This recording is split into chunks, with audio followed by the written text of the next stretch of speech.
You staying home tonight? I hadn't planned on it, no. Plan on it. Minus 5, 4, 3, 2, 1. Booster ignition and liftoff of Discovery. You're gonna die. I'm Raymond Arroyo. We'll see you next time. That's right, everyone. It's the show. It's the show, everyone. Welcome to the show. It's a late night version of the show, Allie. Oh, more energy. More energy. It's the show. It's better than that podcast with the guy from the circus. It's Catching better with foxes. Is that what it is? Yep. Is that what you're saying? It's better with the podcast. It's better than that podcast with the two priests. Abiding together. There you go. This is the show. This is better than the podcast with those two large evangelists. Whoa, that stopped abruptly. That's going stopped very abruptly. Physically or spiritually, large? Both of those, yeah. Don't know. So there's one with Gomer and Dave Van Vickle, like big Every knee shall evangelists. bow. And then there's Luke and Gomer. That's another one. Yeah. Big evangelists, big time evangelists. Amen. Big time. So everyone knows me, but we're here again with Johnny because Johnny just Can't take a hint. can't take Keeps coming back. freaking hint, man. Every time Nick and Allie are like, okay, cool, we'll be there. And then last minute, it's like, oh, Johnny's I somehow. offered, man. The second I saw them, I was like, if you guys want to tag in, I'll tag out. Is that how you say that? Tag in? I don't Here actually we know are. what you're talking about. We're back with the show. ALOB is back for his second appearance. Yes. People will remember ALOB from one of the early episodes where we recorded on a couch in a youth center. That was Yeah. glorious. One of the biggest youth centers in Texas, actually. Yeah, it's almost like a club. Yeah. In Miami. What was like the thesis or the quote from that episode? Like, what was your big takeaway? Oh, the big takeaway was ALOB wanted to kill a bunch of people. I heard that too. No, just rad trids. Very specific. We're gonna say it again. Yeah. As times are so tight with that. So we're here with Andrew Jeremiah Laubacher. Very close, James. James? Oh, nice. Also here with Bradley Banning, first-time guest, long-time listener. Yeah. Huge fan, huge Patreon supporter. Premier status. I got chills with that intro. Like Hearing it in person was nice, right? Dude, it did feel cool. I had Did it it in really? both ears. It did. It felt there's great. there's a lot of little Easter eggs hidden in that intro. Really? Yeah, one is Nick going, Actually, I have it. I have it here. It's, where is it? Where's Nick's laugh? Anyways, we're also here with Bradley Banning, the Bradley Banning. I had to tell my wife, I said, look, a country singer's coming over. Not just a singer. An attractive superstar. country singer. Music superstar. So I said, Yeah. you go to bed, miss. You cannot stay I awake. said, you don't come down. Just stay out by the lake. Just stay out of eye shot of the 80 miles. 80 from miles San from Fran. Santa Fe. Mr. Bradley. It's a lake that's parked where I'm at. Yeah. Out by the lake. You remember that old lake? Yeah, So Bradley- 180 miles from Santa Fe. yeah. Bradley, tell the sweet listeners at home and my mom a little bit about yourself. Introduce yourself while I look for the Nick laughing. Hello, sweet listeners. His voice is magical. I think At least he's, it feels that way in our ears right now because it's Yeah. so close, but they probably won't hear it the same way. he's the greatest sounding guest so far. Yeah, for sure. How dare you? It's honestly yeah, Allie's because- like, well, crap. Bradley, give people a little. I'm the only person here that is not like a musician. All of you guys are kind of musicians, but Bradley, give the listeners, the sweet listeners. You never played anything in your life? Well, yeah, I actually used to do. I used to be pretty deep in the praise and worship scene. Clarinet. Yeah. He had an OP1 too. No, I did praise clarinet. That was my thing. Yeah. Yeah. I played air guitar tonight. Wow. Yeah. You That's played the cool. real It's guitar. my first time. Yeah, you played the real guitar. It's kind of air guitar. I faked it. No, I did a lot of praise clarinet back before John Mark McMillan made saxophone cool. Dang. Yeah. Yeah, Dang it. that was real hot. You could have been that guy. Yeah. What was crazy was I could speak in tongues while playing the clarinet. That's a Do you gift. still have Yeah. a clarinet? It's hard to do that without swallowing the clarinet, let me tell you. Yeah. How many new clarinets charism. did you have to replace? It took a few. Quite a few clarinets. Took a few to practice. With a little what's the wooden thing called? A reed. Reed. The reed, yep. You swallowed a bunch of reeds. Yeah, man.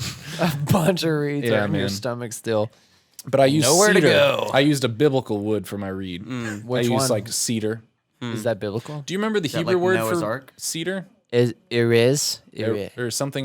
Yeah, look that up. Is. Anyways, Bradley, enough about Johnny. Bradley, if you could tell the listeners a little bit about you, I think I'm gonna name my first son Reed now. that'd be kind of cool. That got real. Yeah, I know a Reed. There was a Reed in our youth group who's now a seminarian for the Diocese of Fort Worth. Gonna be a priest. Dope. He's gonna be an amazing priest. Okay, Bradley, tell people a little bit about you. I still want to look for Nick's little laugh. Keep going. Go, Bradley. I'm a Catholic. I'm a new Catholic. I've been Catholic for 5 Easters now. I'm going into my 5th year of awesome. being a Catholic. Native Texas, if you can't Native listen Texan. and hear. Yeah. Left Texas for 10 years when I was 18. Moved to Nashville. Worked in the music business. Ooh. God kind of called me back to Texas. Hey, there's a song. What is that? I know it's called More. That's one of my songs. I wanted more out of life, Edmund, and so I asked God to give me more. This is nice. That true? And Is that part of the song? That is actually part of the Oh, song. wow. Yeah. I mean, all my Johnny, songs do you know are how real. uncomfortable it would make you if while you were talking I played you trying to sing He's Trading My grinning from Sorrows? ear to ear right now. This is hey, when Edmund said your name, he said, and this is Johnny Phillip, you went. You tried to hide a smile. You tried to hold it back. You're like, Edmund said my name. I like attention. You like attention. Sue me. It's true. Actually, don't do that. No, to be honest, Which? Oh wow. Wait, do it one more time. It's in, it's, in that the, Nick? it's in the intro music. That's amazing. did you hide that in there on purpose? What? Yeah, it is. It could be used for amazing things. You can make a beat out of This that. is when Nick doesn't find something very funny, but he's like there with you and you're his friend. Right. It's like it was an okay joke. It was an okay joke. He's there for you. Yeah. And he'll just kind of. What note is that, Johnny? Wait. Hear it again. No, hold on. Everybody guess. I'm gonna guess. Everybody take your guess.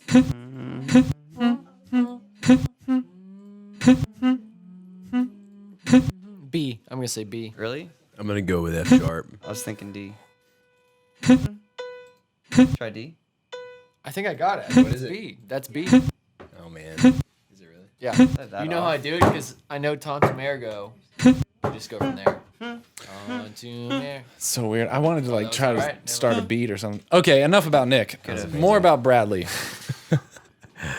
Where was I? So you're native Texan. What do you Yeah, do? native Texan. What were you before you were Catholic? Methodist, Catholic light. Apparently, I've parents been told.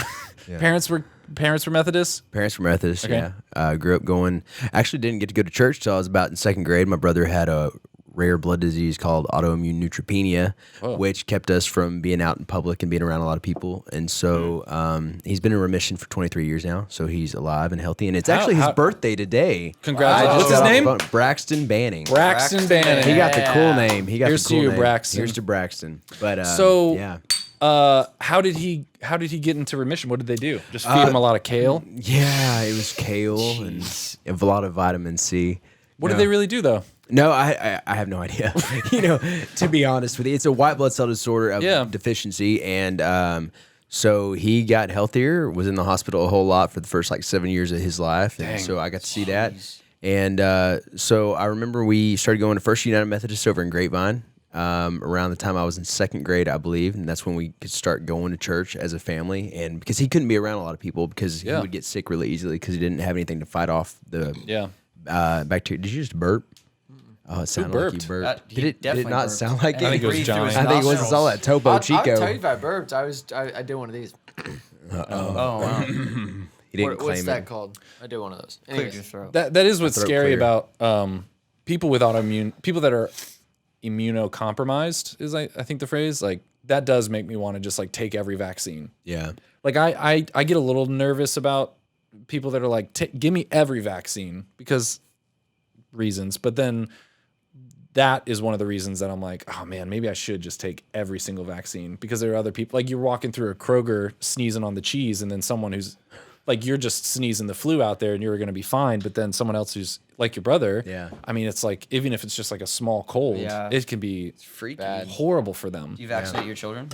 We do. I think there's certain ones that Danielle. There's like we're not as crazy as like the anti-vaxxers, but we had a friend actually from Steubenville who went on to be a doctor, and his whole thing was just to make I forget his name, not a great friend. Someone you knew Someone I knew. at one point. I forget. I'm just blank. I'm blanking on his name. Anyways, he said he like really challenged us. He was like, you should make an informed decision. Yeah, like right. everything you put in your children's body, you should not just listen to like the nationwide vaccination schedule. Yeah. And like, what are your kids going to be exposed to? Where are they living? Like, what are the risks? What aren't the, what are you vaccinating for? Is it for some rare disease that's only like available in Africa? Like, and just really challenged me and my wife. And so my wife did, she has a biology background, so she did a lot of research into it. And there's I think there's just a few, but for the most part, they get all their vaccines. But there's just a few that she was like, they don't need this at this age. They're gonna grow past this. That makes sense to me. And we're homeschooled, so we don't let them around most people, or anything. Even when they're around people, they don't really know how to talk to them. Well, yeah, they don't make eye contact or anything. Yeah. For those of you listening at home, it was like 10:30 when everyone showed up, and my son's like, "I'm cracking nuts for everybody, getting everyone some nuts." They're here, actually. Yeah, I we think got some I'll nuts. homeschool my kids. I think Yeah. the evidence is like pretty clear that that's really the better way for kids to learn. If you're if you're a normal person, Well, I think about all the times that I was in school, I was finished with a test or didn't finish a test. There's so much wasted time. so much wasted time. So much wasted time. I hated it. I hated that. Yeah, school sucks. No, homeschool really is the supreme option, but only Did you see that? no one saw it. Every camera captured that. But Dude, only I just dribbled. Dribbled. I think it was a double dribble. Nice. violation. It's really good. Like when we were nervous about homeschooling because we're like, won't that make our kids weird? Right. And we had some friends that were homeschooling. They were like, it's only like homeschool kids are weird because their parents are weird. Parents are weird. That's exactly what I say. So if you're normal, your kids will be fine. Yeah. We're like, all right, Unfortunately for your kids, they'll be kind of weird. No, my first roommate at Franciscan, like I showed up and he, was your classic cape.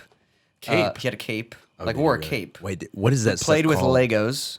He didn't drink water. He only drinks soda. So in the morning you hear pfft every morning. Oh my Really? goodness. It's like Johnny. We were playing Anchorman once on his Xbox, and I had like people over. We're watching Anchorman. Great movie, great flick. yeah. There's some inappropriate things. Yeah. Pretty funny. He literally during the movie goes up and presses it and takes it out because it was inappropriate. Wow. I mean, we're talking bold. Wow. And what grade was like this? He was a freshman when you were a freshman? No, I was a junior. We were juniors. Wow. Homeschooled. Dude, I mean, cape. I mean, do you think Bradley, like, do you think you could pull off a cape at like one of your next country concert and just don't mention it? You just wear a cape? I would like to try now. You see what I'm saying? Like, if you just would really like to just try don't it. say anything, I think you could kind of pull it off. You really could. Because there's something about the mystique of you got to separate yourself from the other country It's like one of singers. those things where you start with like a really, really short cape, and the cape keeps getting longer every time you show up, and then First, you it looks like shoulder pads. Then it's a little longer. well, that's the thing. It depends on the cape. Yeah. It really does. You'd have to do some cape research, I think, to do this properly. Did Prince wear capes? He seemed I'm like he. sure he did. Elvis wore Had capes. to. Elton John. Elton John. Yeah. I mean, Elvis had like the half extravagant cape, capes. you know. Yeah. He had the little shortstop cape. He just never got around to getting the big cape. Yeah. He died too soon. How'd he die? Was that too The soon? Lord took him. Inappropriate? The Lord took him. The Lord took him before he got that longer cape. Right. He got that cape in the sky. So, sorry, your story. Where were we at with your story? Oh, you're Methodist. I was Methodist. Your My brother. My brother. 25 years remission. Yeah, 20, 23, 25. We have no idea how He's he got 29 over it. now. Yeah, he was sick, Okay. and so he So was you didn't go to healed. church till you till were second grade. Okay. But we were always brought up. I went to what's it called, like pre-K or something at a church crash school called CDC, and went there. And then God was always present. My parents were Methodist before I was baptized and confirmed in the Methodist church, and that helped me become a Catholic because I was already confirmed and baptized, so they accepted it. I had to be reconfirmed, I guess, into the Catholic Church, but. I started going to Methodist Church in the second grade and grew up that way. Moved to Nashville for 10 years, worked in the music business, and working up there, I was just kind of really unhappy. Did you move to Nashville out of high school? Yeah, 18. When did you know you wanted to go into music? Since I was 4. Dang. Yeah, that's kind of the story behind it. Dude, is- what was Nashville like? I don't think we've ever talked about this. Yeah, it was amazing. I love it. I still feel like I miss it. Yeah. But I miss the, I I've kind of found it here. You know, it's just everybody's more spread out, but Yeah. it was the creativity was condensed. Like everybody was like on top of each other. You could literally go next door and say, "Hey, dude, you want to write a song?" And you Yeah. could write a song. Dang. And everybody was just constantly creating. But it was kind of it's good that I moved because I kind of found myself more. I feel like What did you move out there to do? write songs and be an artist. And that was the problem. Was I went to Belmont. I graduated early with a BBA in music business, and which serves a purpose now, but everything changed since I graduated, right? Yeah. And so it was good, and I was scared of being broke and didn't want to be broke. All my friends were getting jobs and expense accounts and job titles, and I was like, oh, dang, I can't be left out, right? Were you trying to like be an independent musician, or did you have a band? Or No, like- I mean the goal of moving out there is to get signed, get a pub deal, get signed to a record label, and that kind of thing. And to be honest, when I moved out there, I wasn't any good. And everybody out there is good, and I had a lack of confidence, and I heard the word no a lot, just like everybody else does. And you learn, like, you think you're good when you're in your hometown, and then you move and you get out and you realize, oh, there are a lot of talented people. Well, it's not like sitting next to like two great musicians right here. And it's just you move to Nashville, and they're all great. Hey, Nick's behind me too. There's three. yeah. Also, Allie. Sorry, Allie, you're a musician. I think Allie. No, Allie. Well, she dances. She's a dancer. Liturgical. It's interpretive liturgical. She's Okay, a dancer. I didn't know that. She's a dancer. I didn't know that. I apologize. I think everyone in this room could play a G chord. I'm sure they could. I'm pretty sure. Wait, but I mean, it's not like, I mean, open mic venues in Nashville compared to like Decatur, Georgia or something. I mean, yeah, they're all it's like talented. super, I mean, everyone's going to Nashville, and I mean, it would be much more competitive, I feel like. Just trying to make it as like, here I am, I'm writing songs, I'm playing country music, and everyone's like, yeah, there's like 500 other people that want this spot. You spend a lot of nights out at bars, and you hear the word no a lot, and it kind of breaks down your soul. But that's why it's important to be rooted in God. And I guess that's what I was missing. I moved out there, and I was like, like I miss my Methodist church. I didn't really care about church growing up, to be honest with you. I didn't care about youth group. I didn't really go. I went because I was dating a girl at one point. I guess that's kind of why I go now. But right, Hey, Hey. just a I'm disclaimer kidding. that girl's I'm not kidding. me. It's not him. It's not me. him. Oh, no. okay. But no, I didn't. I wasn't really enthusiastic about church. I liked going to church. I've always felt like God's had a hand on my shoulder, and I've never like just been crazy out of my mind. Yeah. But I moved to Nashville, and I was missing like some kind of community, and I knew something was missing, and I figured out eventually that when I went to church on Sundays, my weeks went smoother. And then I was dating a girl. I knew God was like, hey, you shouldn't be in this relationship, and we started going to church together though, and then we had an argument one day, and we didn't go to church that Sunday together. And my roommate was Catholic, and he was like, hey, you should go to church with me. I was like, okay, it's Jesus, whatever. And dude, I knelt down on that kneeler in that Catholic church, and I was like, I'm home. I started like crying. I'm like, I'm not a crier. Like, I'm an emotional guy, but I don't cry. Yeah. And I just like started getting tears, and I was like, what is this? I was like, I'm home. Like, this is where I want to be. That's interesting. And like no other feelings of like, I shouldn't be Methodist or anything. No, like, and it wasn't like I shouldn't be Methodist. This is bad. It was just like, where is home? Where is God calling me? Yeah. And that's, I was going to a Baptist church every Tuesday. Yeah. And it was a great church, a lot of great people. And I've struggled with that, like the division between denominations, because I know there's a lot of great Baptists, a lot of great Methodists.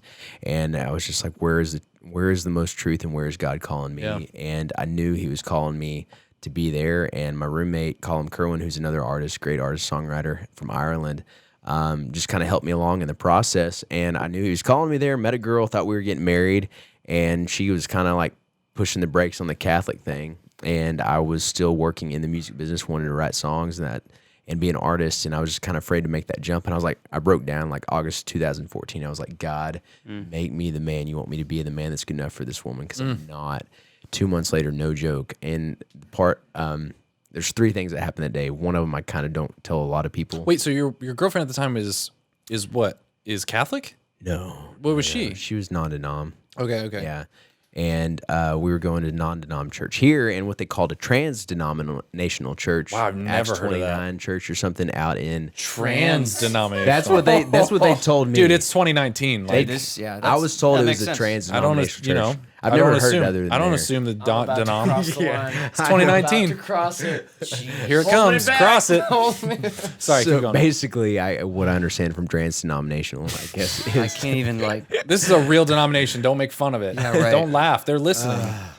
Sorry, keep going. All four of them are listening. Our trans denom brothers and sisters. Okay. it means they've got a little bit of all. Yeah, they got a little bit of all of it. There we go. Anyway, ALOB, it's come me. on, ALOB. I love them. They're my brothers and There sisters. are trans denom brothers and sisters. Yeah. To be honest, in there they were really good people. But the funny thing was that I'm sorry I brought that up. Even We're just tired and immature. What is wrong with you, Johnny? no, I ended lot. up in a meeting on a Monday that they invited me to, where it was a bunch of dudes from the church, and they were like, "All right." They were like, I'm sorry. This is real, though. This is real, Johnny. This really This is happened. Johnny, let Bradley tell a story about Yeah, walking into a room full of trans denom trans denom brothers. It really happened. It's not So- funny, Johnny. It's not. So they invited me to a prayer kinda funny. group, and the pastor was there, and he invited a whole bunch of other dudes that they had kind of decided were elders in the church or something like that. Yeah. And they were going to decide what they were preaching on the next Sunday. And I was like, I should not be in this meeting right now. I should not be deciding what these people. Oh, you were helping decide? No, I was supposed to. And I Wow. was like, I don't think I should be deciding Yeah. what these people are going to be preached next Yeah. This is week. prior to you going to the mass. No. This is after like- I'd been to the mass, because Yeah. I went to mass. I went to mass for about a year and a half. Met this other girl. She was my granddad's ICU nurse, So you had that one time of mass, and then you just kept going. and I just kept going. Wow. But I didn't make the conversion. I started meeting Dude, that's a crazy. bunch of Catholics, and I started praying. Mary, really, Yeah. kind of actually appeared to me, Yeah. Yeah. in a dream, and then after that dream, just had some kind of mystical things happen that were Yeah. weird. Yeah, and yeah. I couldn't explain, and so I started asking God for Legit. truth. I've heard you tell those stories when have you you came really? to our parish like a few years ago. Oh yeah, that You- was. you gave the whole story I and forgot stuff. about It was that. really cool. Yeah, it was weird. It's I had those up front, and Yeah. I've had things happen since, but it's just now it's normalized, I guess. But it's like you were talking about tonight, feeling God's presence. You know, you haven't felt it in a while. You don't feel it a lot. Yeah. and it doesn't mean it's not true. But yeah, there were a lot of mystical, really God coming into my life things that happened up front. And so I just realized, I was like, wow, I started, even after I was like, I want to be Catholic, I kind of searched to see where is the truth. Yeah. And found, I was like, wow, all these things that they're creating in this denominational church, they're taking little pieces of all these churches Yeah, and putting them yeah. together, and they're coming up with their own, I don't know, what is, Quilt. yeah, I guess, and rituals, their own, Liturgy. yeah, what is the word? Tradition is what Square I'm looking dance. for. They wanted to create their own tradition, and I'm like, well, there's this tradition we've had for over 2,000 Yeah. years Yeah. here. What's it called? Do what? What's it called? What's it called? The Catholic Church. Trans-denominational. How old is that one? I don't know. It's pretty new. Johnny, I'm really I don't like how you're talking about our trans denom brothers and sisters. need to move on. Edmund.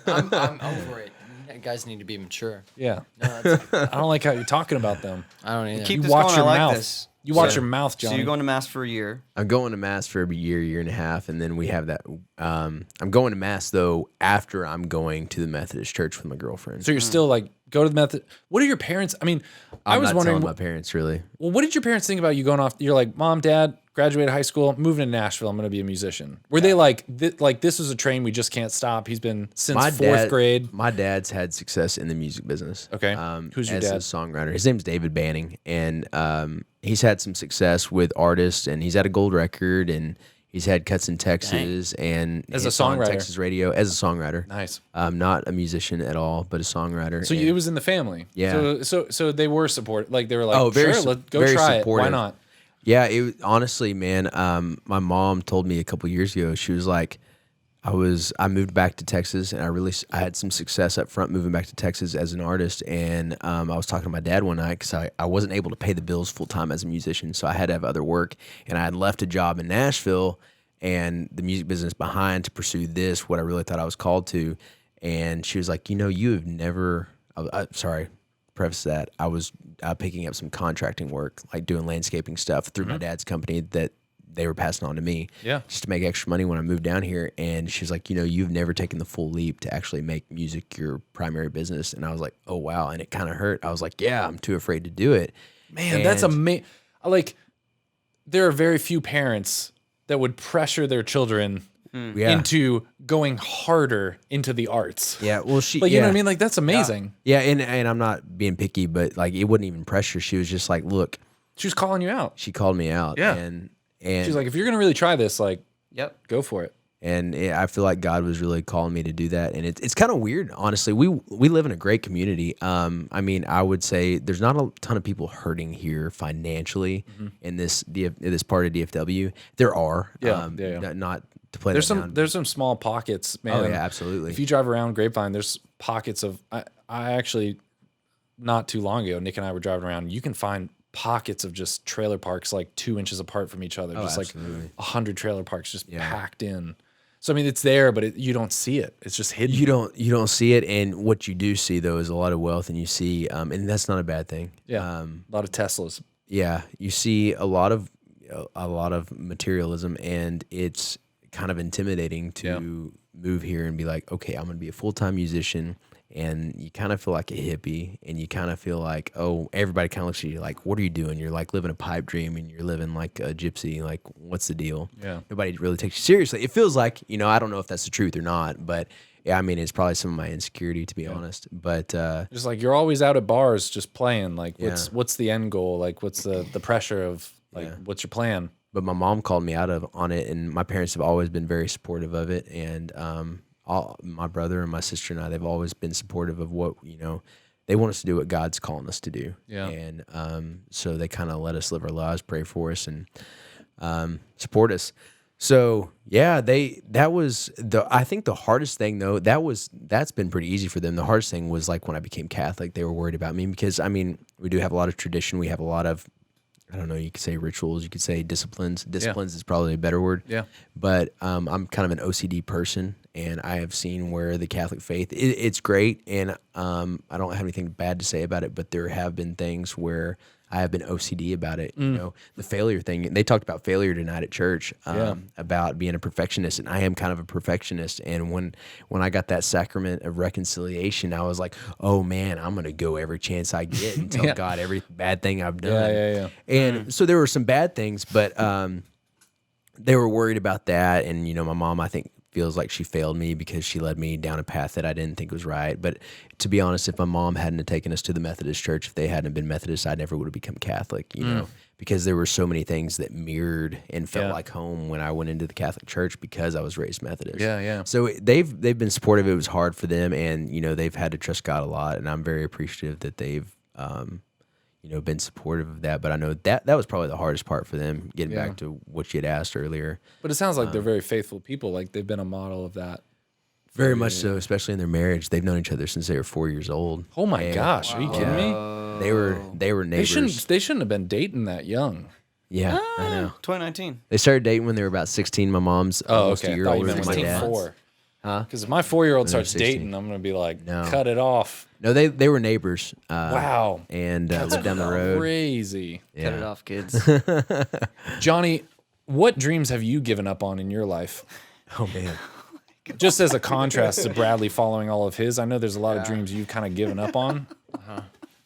How old are you, Johnny? Such a great transition. 26 years young. Gosh, man, you're so old, and there's so many dreams you haven't followed through on. So many that I've given up on. Playing for Bradley Banning is one of them I've given up on. You've never played for Bradley Banning? No, I have. I just Didn't get that call back, huh? didn't get that call back. Did you send in your tape? No, there's been a few times. I've sent in some tapes. He's got some things working. He's got people that I've been connecting with. What are some other dreams that you've kind of not followed through on? To be honest, that's my dream, is to have Johnny and me playing together. Oh wow, Johnny I will would probably love that. Johnny probably Should we won't hug? follow after that dream. Should we hug right now? This is Probably nice. fail. Gosh. Oh wow. Best episode we ever had. I have Someone questions. cut that out. Cut that clip I have out. music questions on Instagram for Bradley. Okay, you want let's those go. now? Yeah. And There's no ALOB. And questions. ALOB plays music.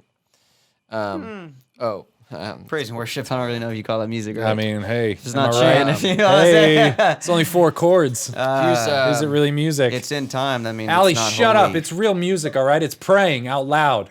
When you sing, you pray twice, Allie. you have all right? respect? Shut up, Allie. Amen.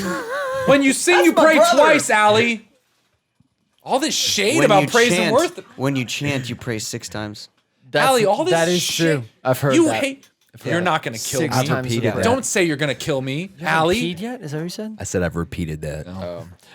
A question for Bradley Banning, country music superstar Bradley Banning. What's the best advice to name. give someone when you're just starting out playing for a band? ALOB, if you could answer this question first. Who asked that though? You got to tell us who asked that. Why? Why do you have to tell us who asked that? It's Wyatt, the guy who played keys for us tonight. We killed him, but he did come in with the question, so let's answer it. This is for you, Wyatt, wherever you are. Well, we need to connect. What advice? people. What advice would you guys give people if ALOB. they're just starting out? Don't Don't do it. Just give up.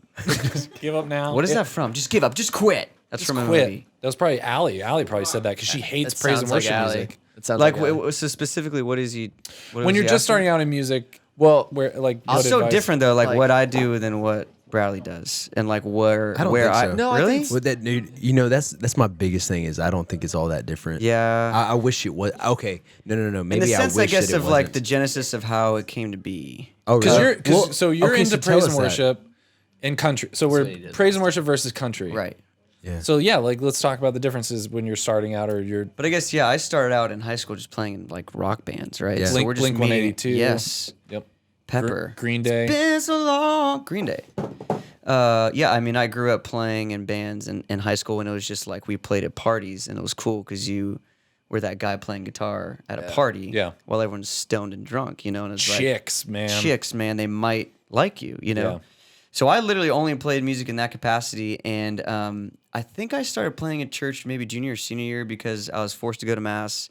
I was bored out of my mind, and I think my youth minister was like, "Hey, we need electric guitar players," and I'm like, "I play guitar," and at church? so I'll go play guitar at church. You're like, Saturday are there be- girls there? Heresy. Yeah. You're like, are there going to be girls there? No, so I'd be like raging Saturday night, and then go play mass. Like, yeah, it just wasn't. I wasn't obviously into it at all. But Yeah. I guess my learning of music was very much in a bunch of different genres. I mean, punk, rock, reggae. I mean, that's what I was like playing. So all of a sudden, I had my conversion when I was 18, and then Wait, what do you mean your conversion? Were you Catholic before? I was or you just Catholic. had a So what? reversion? A reversion. Okay, sorry. I'm not trying to be a jerk. No, I always forget how to say. no, it. that's a fine that's- question. that's a a- lot of Catholics need reversions. Yes. I think Use reversion. Catholic. Yeah, a lot of Catholics need I mean, Yes. I had similar. Yeah, stuff. like I went to mass because I had to, but I was very atheist in my worldview, and A practical atheist. yes, Like you go to church, you associate with Catholicism, but practically you're living your life as if Yeah. Jesus isn't. Transdenome. no, and I think it wasn't that much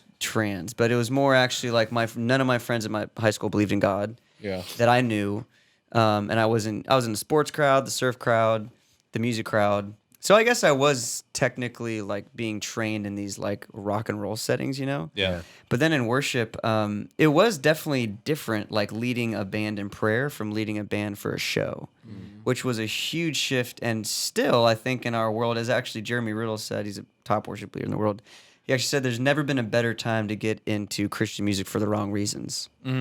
I mean, there's Dang. never been a better time because you can get some dope videos. You're making good money. Yeah. Possibly. Well, yeah. You're getting a lot of exposure, and we associate visibility with value in our culture, even in the worship world.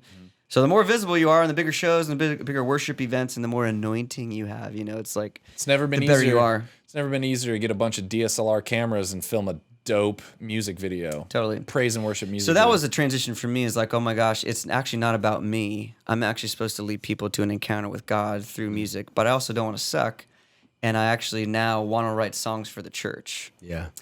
So, but yeah, leading a band in that capacity is totally different too. Like learning how to worship and lead together. Like tonight was just super easy. 'Cause, Johnny and these you guys have been doing it for a while. So when you were playing at mass, was it prayerful performance or was it performance or was it? I've definitely seen the performance types, when- and when- I can tell really easily when someone's performing and then when someone's worshiping. But like when they asked you to play at mass, was your experience more that it was a performance, or like where did you start getting into? Because I know for a lot of people, there's a difference between performing at Mass and what I think the gift of the charismatic movement to the Catholic Church as far as music was like, no, we're like praying. Right. Not in like when we sing, we pray twice, but like we're singing in a way that the Holy Spirit might do something. Right. I guess, singing with that expectation. I actually was kind of taught that. So my youth minister was Aaron Barta, Jackie Francois, then she left, and then Karen Reynolds. And Aaron, like, definitely trained me. He went to Franciscan, who's an MDG. Definitely trained us to worship. So I actually learned right from the beginning. And so I was just all of a sudden playing. I could not sing at 18. I had no voice, could not sing at all. And then my youth minister, Aaron, left, and he's like, you need to lead the youth band. And I'm like freaking out, because I have no skill set in that leading capacity. I was always an electric guitar player. So I started playing at Mass. I was having full-on panic attacks. Really? Like, I had panic attack anxiety growing up, like really bad. Really? Yeah, horrible. Like I couldn't go places. I couldn't go to sleepovers. I couldn't get in a car and drive far away. It was bad. How many brothers and sisters do you have? I have one older sister. And then where are your parents from? Ventura, California. And then, so you grew up in California? Grew up in California my whole life. Yeah. But both sides of my family have anxiety. How young? Both sides of your family? Yeah, bad. How young did you start having I remember my first panic attack like it was yesterday. Tell me. I was 11 years old, and I never had anything like that before. And I had a friend sleeping over. I remember he fell asleep, and I didn't. And my fear was I would never be able to fall asleep, and I would die.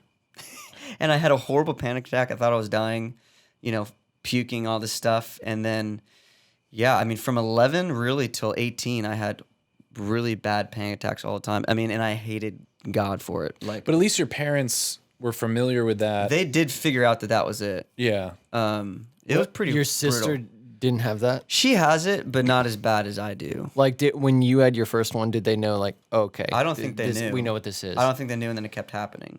How often would you? Oh, man, like, I don't really remember exactly, but it was every week for sure. Like, where you feel like you're going to die, you can't breathe, you're hyperventilating. Wow.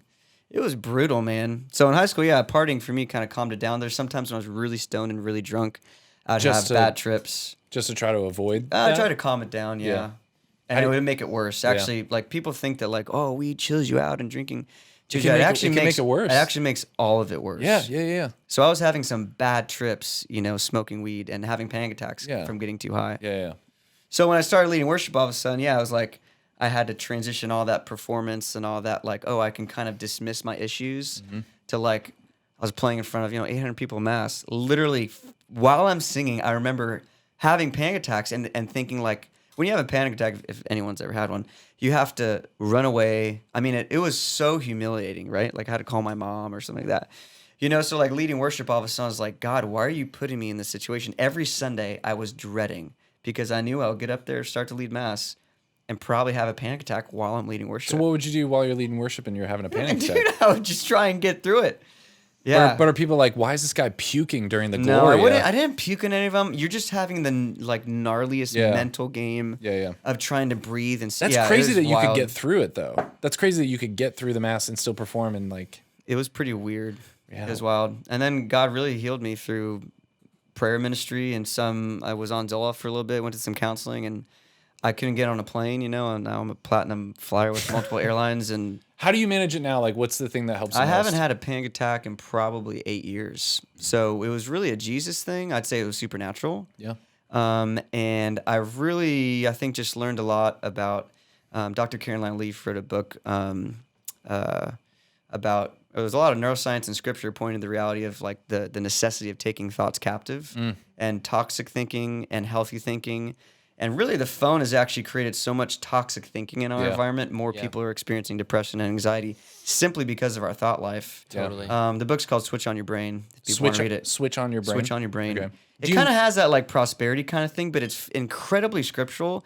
And actually, I see so many Catholic correlation to it. So that's helped me a lot. Do you meditate or do, like, Headspace or anything like that? More just prayer. Yeah. But I haven't had a panic attack in a really long time. That's awesome. So yeah. Johnny said he wanted to give you one tonight, and I said that was inappropriate. That's messed up. Yeah, it was really messed up. So I don't know. So bands, right? Music. Yeah. So leading worship, I just think, has that different, like, end goal, right? Yeah. I still think you can actually, you can still obviously like bring people to a place in a concert where they like experience hope or something more, you know? Well, and that's the thing that I'm trying to do is I've always felt called to country music. Yeah, right. And I was always afraid of it. Yeah. Well, Wait, afraid of what? of music, of doing it, of putting myself out there. I played my first show when I was in high school. My first like big public thing was probably senior year of high school. Yeah, It dude, me too. Sucked. Wait, but you Like, said but it you was- always felt called to it, but you were scared of it. Like, what do you mean by that? Yeah, dude, So, it's freaky. I was 4 years old. My dad was a songwriter. He turned down a pub deal in Nashville, which to be a published like staff writer to be a songwriter. Harlan Howard, one of the biggest songwriters in Nashville, hundreds of number ones, had published several of his songs, taken them on, was pitching them to big artists, and things were moving forward for him. He got offered to move up there at one point and be a staff writer to write songs for other people, and didn't take it to keep us close to our grandparents here and our family. Yeah, and I for a long time I probably like resented that and was felt bad for him, but I've learned more over the last at least 3 years that wow, my dad did the right thing, and not that stuff is bad, but he did the right thing for our family and for him. But yeah, I was afraid of it. I kind of, I don't know. It changed over time. Take it back to the last couple of years. I've been afraid of it because in the beginning it was putting myself out there and being vulnerable. Senior year came in. I wasn't great. I wrote a parody to Beverly Hills by Weezer. It was Colleyville. It was a country version. Oh no! It was a punk version. love that. And I It was sang a- it. it was It was Colleyville? It was Weezer, and so we were playing Colleyville, and I went to Grapevine High School, so I was like, Colleyville, that's who we're gonna beat. And so we had our band play it at the pep rally. Yeah, and we played it at the pep rally, and it was so much fun.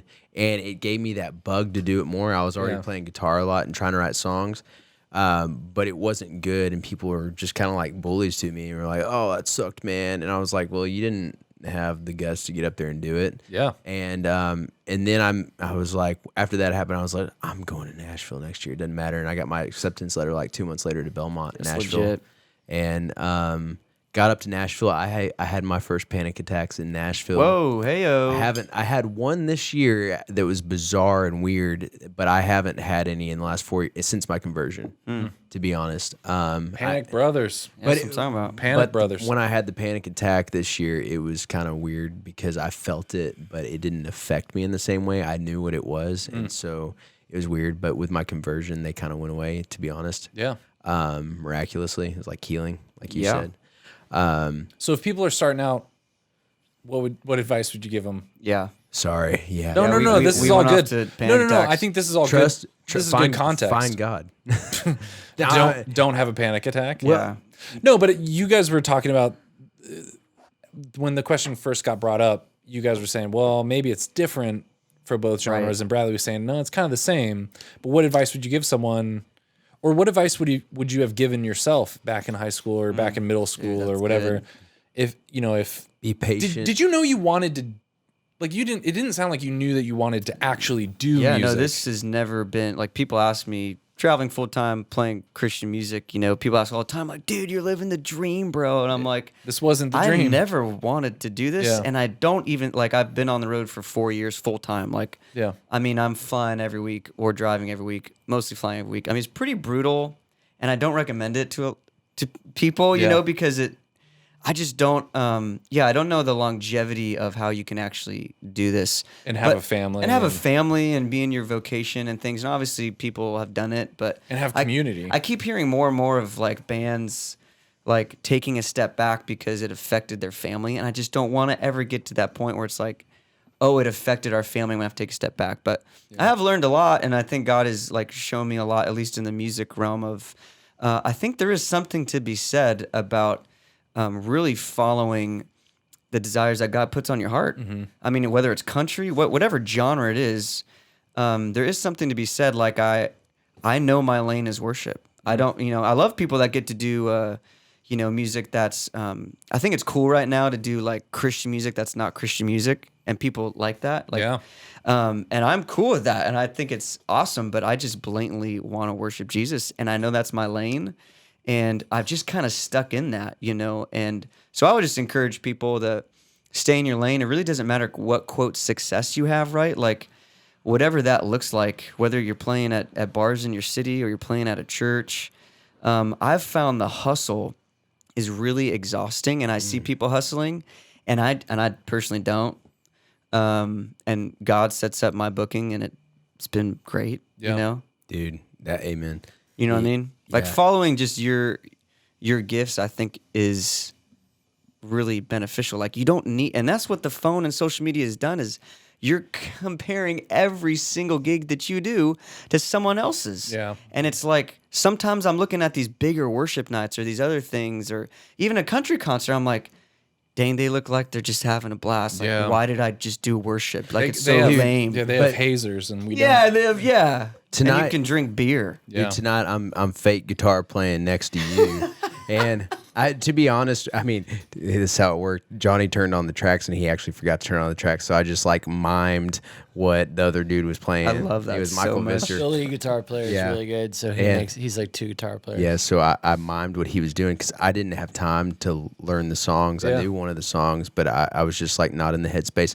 I woke up this morning and was like just sick as a dog. And I'm fine now. Like it was just allergies. I've been singing too much. I've been playing too much and not sleeping enough. You look great. And thank you. I appreciate that. You don't look sick. I don't feel sick right now, but I Johnny actually looks awful. I had to bow out of That's a good point. a songwriters retreat this morning that I really, really wanted to be at.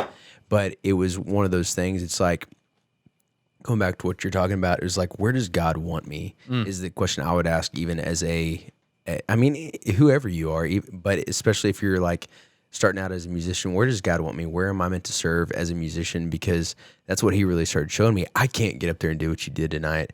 I was looking at you and it's awesome because my girlfriend was singing right next to you. I'm like, man, I wish I could do that. But the thing is, I can't. I mean, it's not that I can't. I've tried, and it really makes me anxious to try and do those worship nights. But you have such a gift for it, man. And you're staying in your lane and you're doing and you're great at what you're great at. And you're using the gifts that God's given you. And there's no reason for me to be jealous of that. And there's no reason for me to compete with that because if we're doing exactly what he's asking us to do, he's given us everything we need. And we just need to lift everybody else up because you lifted up 200 plus kids there tonight, right? While we were worshiping. I was there. I was there too. He lifted You me. were, yeah. No, ALOB lifted me for sure. Physically picked him up. Yeah. But that's also I see that missing in the world is us rejoicing in other people's gifts. Yeah. And I've talked about that a lot. Like I'd love to see an environment where, especially in the ministry world, right? We're maybe in the ministry world, and you see a lot. At least I see a lot of. I don't know. It's like we need to provide, for our existence, but we're also like promoting and hustling, and then it's like this weird comparison thing, and then we don't actually rejoice in what other people are doing, and we're usually just and we're really good at sharing with what other ministries aren't doing. And I'm like, man, I'd love to maybe just have more of a community in the music world, whatever genre it is, where we actually just encourage each other, and we're like, dude, like you're killing it, you're traveling, playing country music, like that's awesome. I feel the same way. Like I can't do that. I need actually you being a Catholic in that environment. Yeah. Because I can't be there, and I'm not supposed to be there, and I'm not any better because I'm in churchy environments. Exactly. I think actually it's more dangerous. Yeah. For us to be in churchy environments. It's like we need Catholic politicians. We need Catholic. Yeah. Like we need faithful politicians, plumbers. Yep. And I've told people before, I think I'm just a weaker person, and Jesus knows that I need to be around church stuff all the amen. time. Because if I was doing secular stuff and I didn't have to get up and talk about Jesus, yes. I think I would just be awful. I'd Like be a- I don't I'd think be a I could wreck. do. I don't think I could do it. I don't mean, think I could play in yeah. bars every night No. and not. I don't know. Go home with a Vietnamese girl. Yeah. Well, think They're about cute. Yeah, I mean the thing is, What? it's a funny comment. So I mean, What's funny about it? Just being vulnerable. We're he being is- very he's- vulnerable. I mean, It's great. they're You cute. think the Vietnamese are funny? Is that what you're saying? Dude, I had Let him Vietnamese talk, neighbors growing Johnny. up, and they were great people. You're right. I've been talking. My point is, I just like my point is that You haven't talked at people all. are tempted to look at people working in the church and go, oh man, they're so holy. And I think in a weird way that God's like, no, I kind of need you around because I need to remind you that like you can't get away with stuff. I think more people are going to take a higher place in heaven that weren't in head ministry positions, Yeah, especially no, people like 100%. us on stage. 100%. Yeah. Yeah. I'm just gonna shut up because dude, what you just said some great stuff. I mean, Well, dude, it's if I got in his lane, it would be about me, and if he got in my lane, it would be about him. But if we stay in our Nice. lanes, it's about God. Oh, boom, Yeah. baby. that's I like the long I and like short what you of were it. saying too, though, and people talk about this a lot, but we haven't talked about this on this podcast. But this whole idea of scarcity mindset versus abundance mindset, and so scarcity mindset is like if you get a gig, that's one less gig that I can't Right. get. Yeah, Yeah. If And you, I've felt that and heard that and Yeah. seen that. yeah. Yeah. But for some reason, the way I like flipped it in my brain was I just thought from very early on with everything, youth ministry, speaking, anything I do, for some reason, I just tricked myself into thinking losers have scarcity mindset. Like people that are really, really good aren't threatened or scared. Right. And like if someone starts copying your stuff, whatever, like you're just like if you have abundance mindset and you're actually really good, you don't care. You're gonna come up with new stuff. Yep. Like if someone's stealing all your stuff, you're like, come up with new stuff. Like I don't care. Right. Yeah. You know, like when you have an abundance mindset, you know, when people are asking for help and you're tempted to go, well, I'm not gonna help them. You're just like, no, I give everything away. I don't copyright anything. Give all of it away because abundance mindset. I'll come up with something better. I'll come up with something good. You know, I'm helping this person as if I'm really confident in what I'm doing, even if you're tempted to not be. You know, I just try not to have that scarcity mindset is like, if you get a good thing, that's one less good thing I get. Right. Dude. And I think really, at least something that's been rocking me lately is like not forgetting the person in all this. Like every show, every talk tonight, every worship event. I mean, it is so easy to get in the just flow of life, right? And gigs and ministry. And Yeah. I've definitely had moments of, you know, you just get so, like, you know, certain maybe phrases or hit people, or maybe this certain song will get this emotion. And I don't know, it's been rocking me lately. And it's kind of like, you know, from Rich Mullins and also just some other just saints that I think are reminding me again, like in all this stuff, just to not forget the person, you know? And it sounds simple, but we really have made ourselves so connected and so isolated at the same time. It's pretty wild. Yeah. You know, like I can go a whole day flying across the U.S. and not talk to one person and be surrounded by hundreds. Yeah. You know, it's pretty trippy. So I think in all this stuff, at least in, that scarcity abundance idea, for me, I don't know. I experience the abundance when I'm like personal with people after, or when you're talking to someone and they're asking like, hey, how'd you get into this? And I'm like, dude, I just kind of like fell in love with Jesus and started playing at my church, like for 12 kids. Actually, that wasn't 12. That was biblical. I don't know why I said that. Maybe a good maybe number. 25. You know what's so weird to me 72. is you go. That was you- biblical too. 72 kids. Sorry, Bradley. No, you're good. And Bradley. Here we go. And What's so crazy is that you go look at all these autobiographies or biographies about musicians and rock bands. I mean, whether it's rock or country or blues or whatever you want to call it, pop, a lot of them got their start in church. Oh my gosh, yeah. And it's just funny to me. Whitney. Yeah. And I watched a lot of those Netflix series on flights. It was like Whitney, Elton John. Who else was the other one? There's like, they almost all started in church. dude, so one Vince McMahon. Didn't he start in church? Who?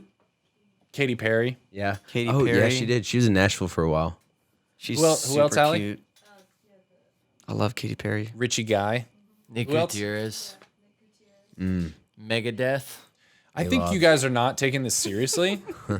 I think you're being you're being sarcastic. What were you saying? Wait, you're gonna finish something, dude. Yeah, I think Bradley. it was good. Yeah, no. I think it was good. Yeah. No, Don't lose it. No, but it's just like so many people have started in church, and I think I want all music to point to God. And I've got this. I've been doing house shows with a friend of mine who's a priest. He used to be a CFR, and now he's a diocesan Nice. priest from the Diocese of Philadelphia, but he's out in Nashville. His name's Father Kevin McGoldrick. Kevin McGoldrick, you can find him. He's got his own Divine Mercy Chaplet.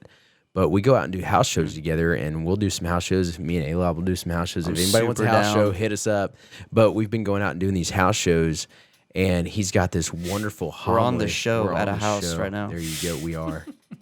He's got this wonderful homily he does at our house shows called Twisted Mystics. And he'll take, like, John Mayer, for example, and he'll go, like, In the Blood, his song In the Blood. And you notice, like, even though John Mayer's secular and maybe what he's saying in his songs don't line up with Catholic teaching, they're all pointing to God. They're pointing to this deeper desire, they're pointing to truth. He's looking for that truth, and he calls it Twisted Mystics.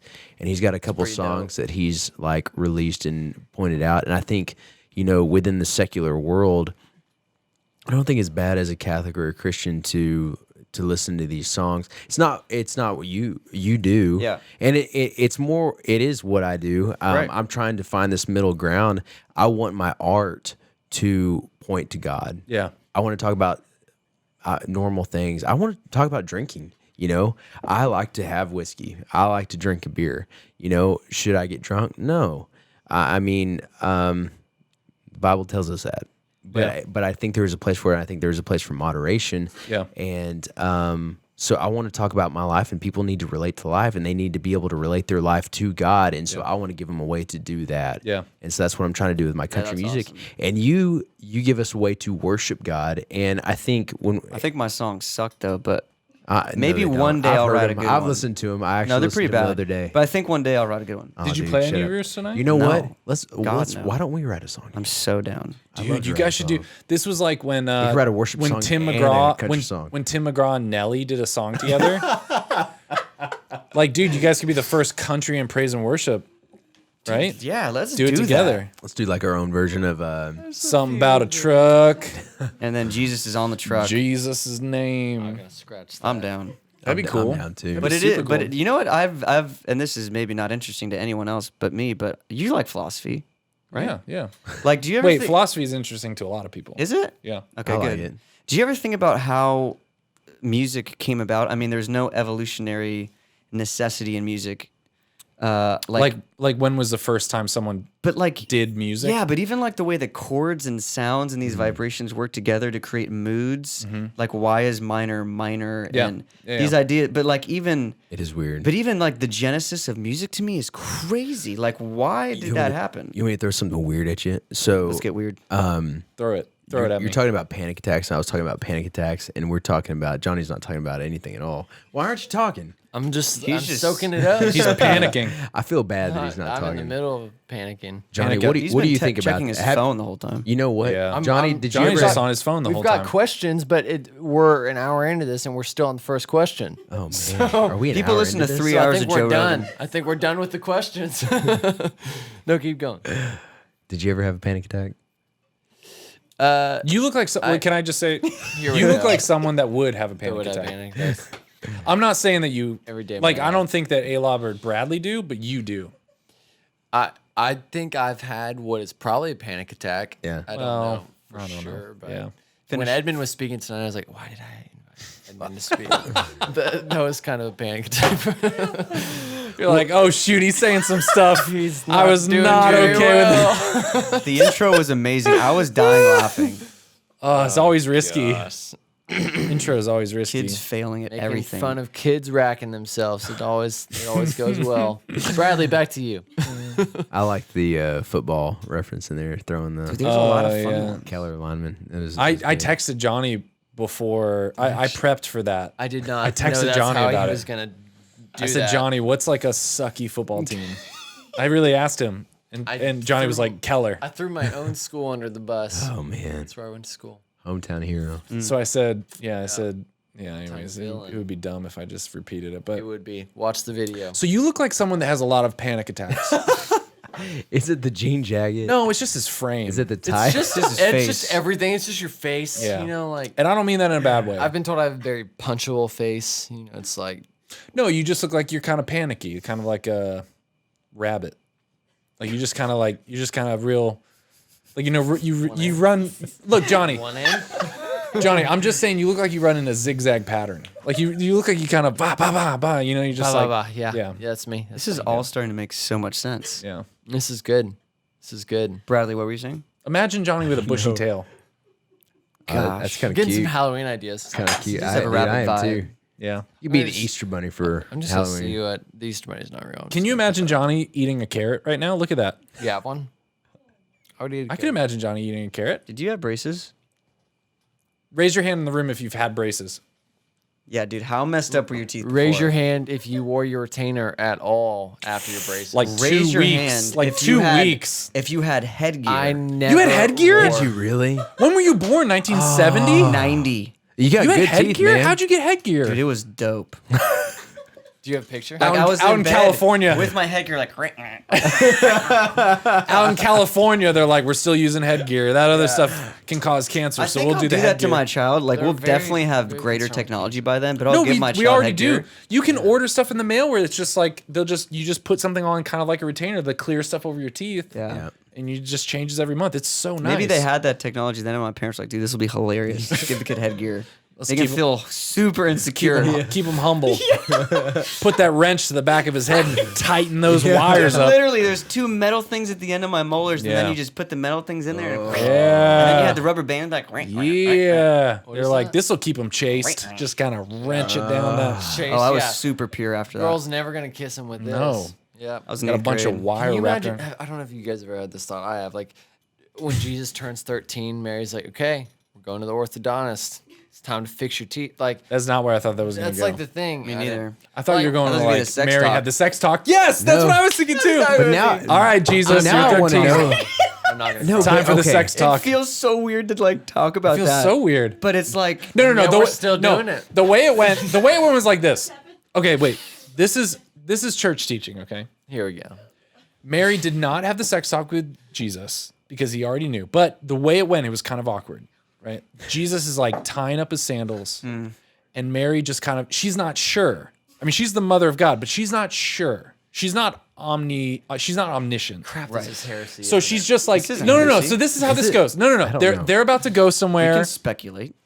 Mary's already ready to go. Jesus is tying up his sandals, and then Mary just goes, You think she talked to Joseph before, like, hey, today we're gonna have the talk? no, she doesn't include him in anything. Yeah. I mean, who is doesn't he? say He's just a anything. normie. Yeah. I mean, he's normal. Can you imagine him like at dinner with them, like, Yeah. like, hey guys, I'm not perfect, but then the other guys, they're just silent because Yeah. they are perfect. And just like, well, I think that'd be so yeah, funny. it'd be hilarious. Anyway, so Jesus is lacing up his sandals or whatever, and Mary's like, she's not sure if she should bring it up, but she knows he's 13, but also he's God, and she knows that. So she's just like, she just kind of skirts the issue. She's just like, Jesus, if you ever have any questions, and his eyes just like look up at her, I've never thought of this she once. gonna know the but answers? Jesus is kind and merciful, right? So he's not looking Slow up to at her. anger and rich in Yeah, he's kindness. not looking up at her angry, but he just kind of looks. and forgiving. He just looks up at her, and she's just like, "If you have any questions, just know you can talk to me." Go ask your uncle John the Baptist because I don't know anything about sex. Oh, That's good probably what point. She said. So Mary's just like, Whoa. "We can talk."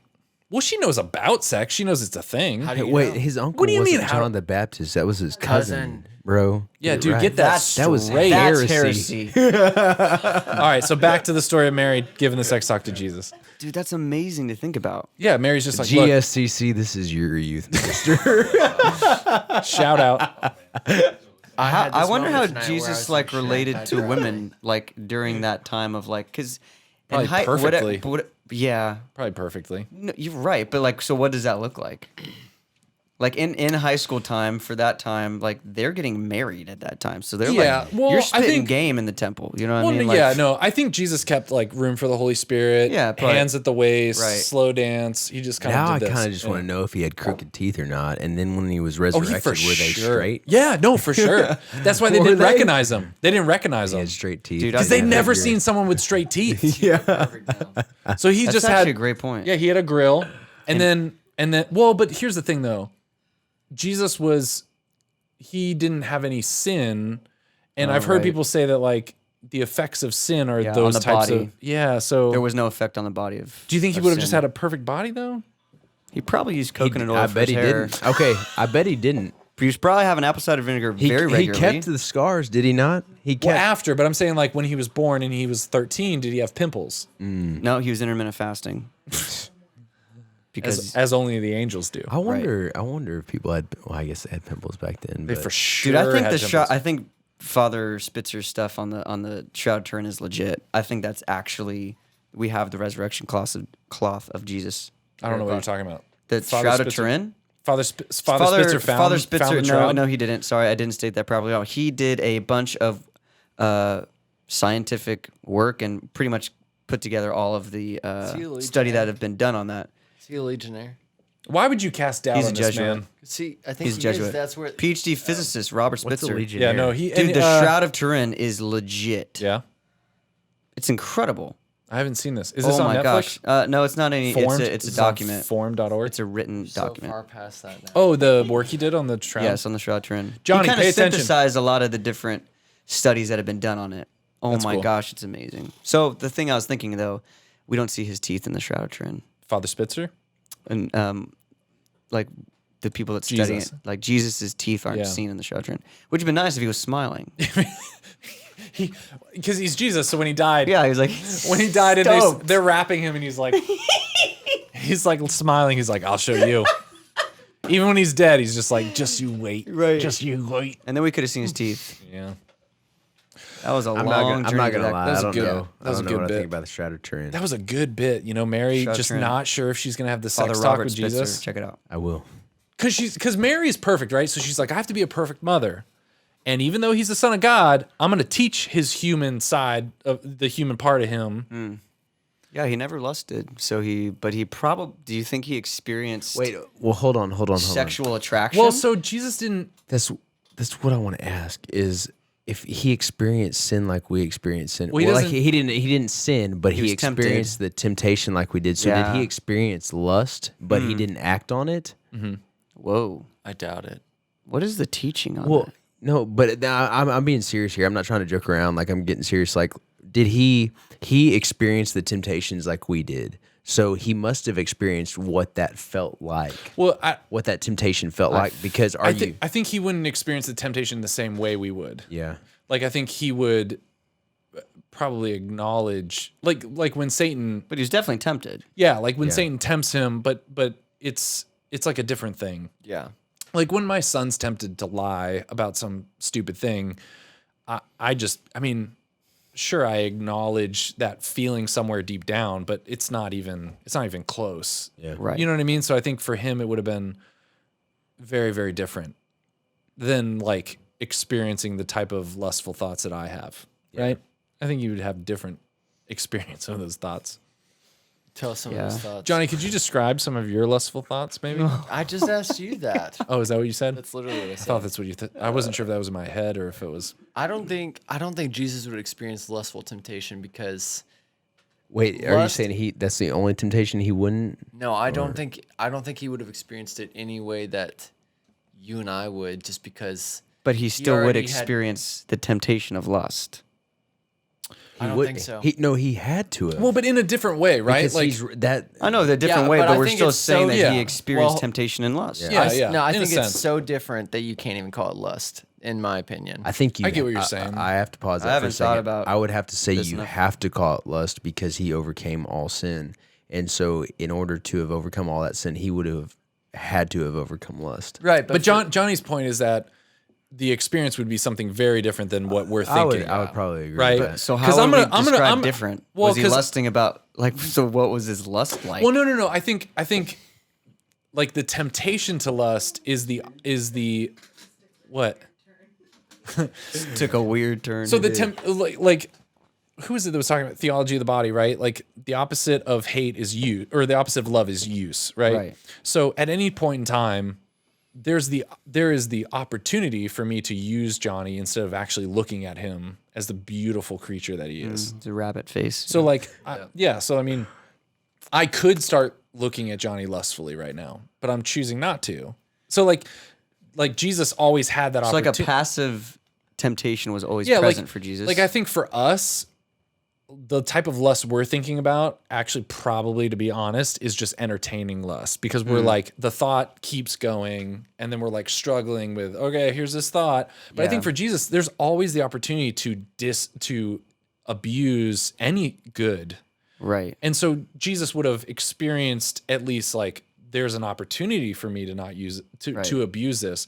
But before the fall, it just would have been like, well, yeah, there's an opportunity, but I'm not going to do it. Like, And they I'm just not also, gonna do it. I would assume in that time too, lust wouldn't, maybe it would be, but like we have porn now. Like, yeah, there were no yoga there pants. was no yoga pants and porn. or Like twerking. twerking. Yeah, weesh, Yeah, stuff. they're just like, But they didn't have that back then. You know, Yeah. it probably wasn't as a common experience where it's like No. we have access to horrible things just a click away, Yeah, and you're yeah. experiencing that from, for me, age yeah. 14. Yeah, their version of lust is like, man, Ishmael can really work a donkey. Yeah, But it's like it's tame though. It's just like, man, Yeah. he's a strong man. I think we're talking about the philosophy of music, and then we went to that. Yeah. We went to braces, and then we went. Well, to, braces made us think about lustful thoughts. And then- Right.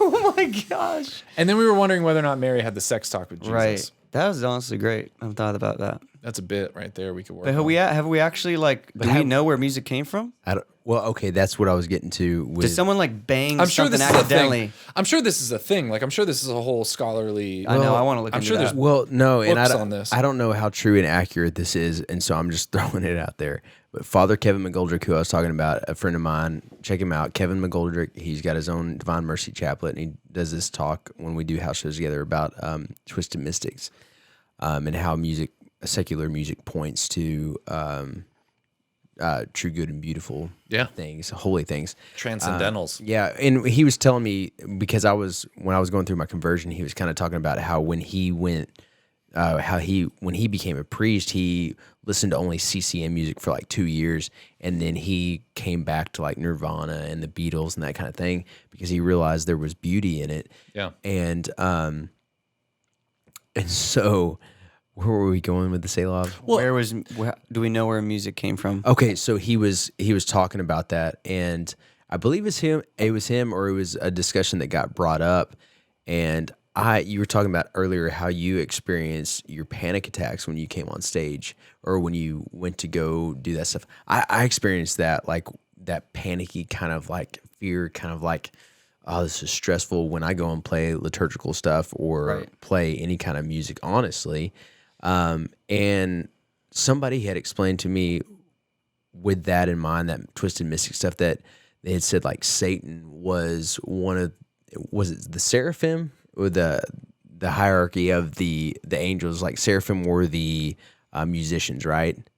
I can't remember if it is whatever. I don't know what you're talking about. Yeah. Whatever rank of It was angels. like the second highest. He was choir. high. He was high He up was there. whatever choir was of vice angel president.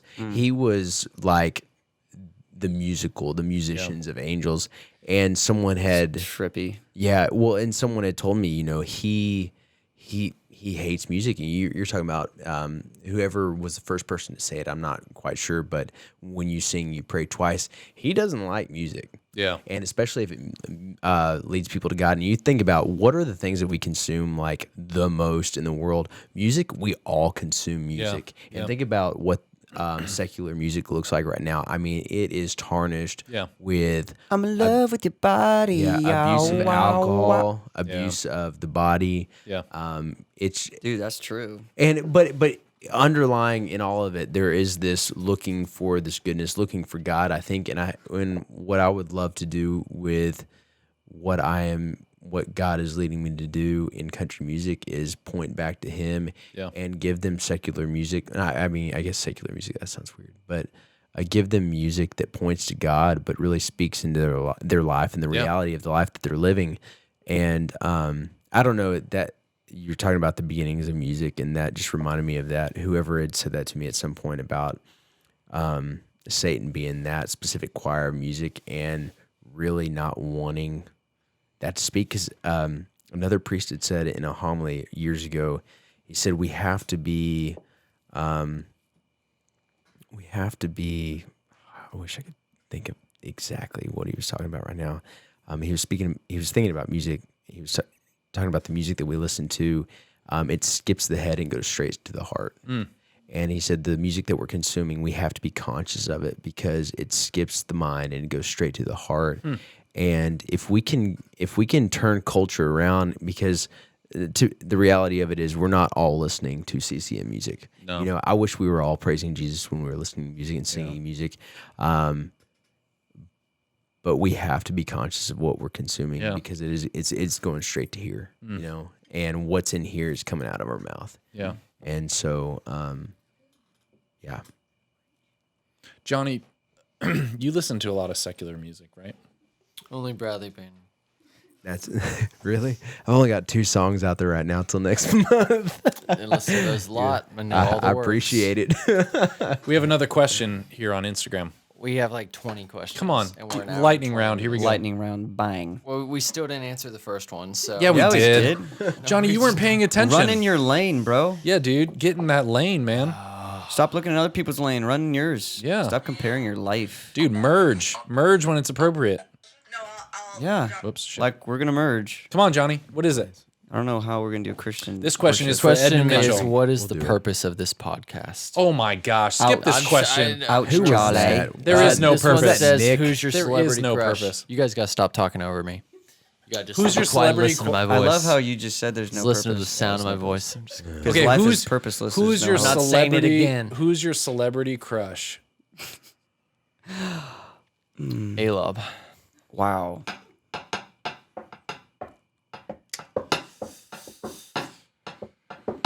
I don't watch a lot of like movies. Is that just me? Who's your celebrity crush, Bradley?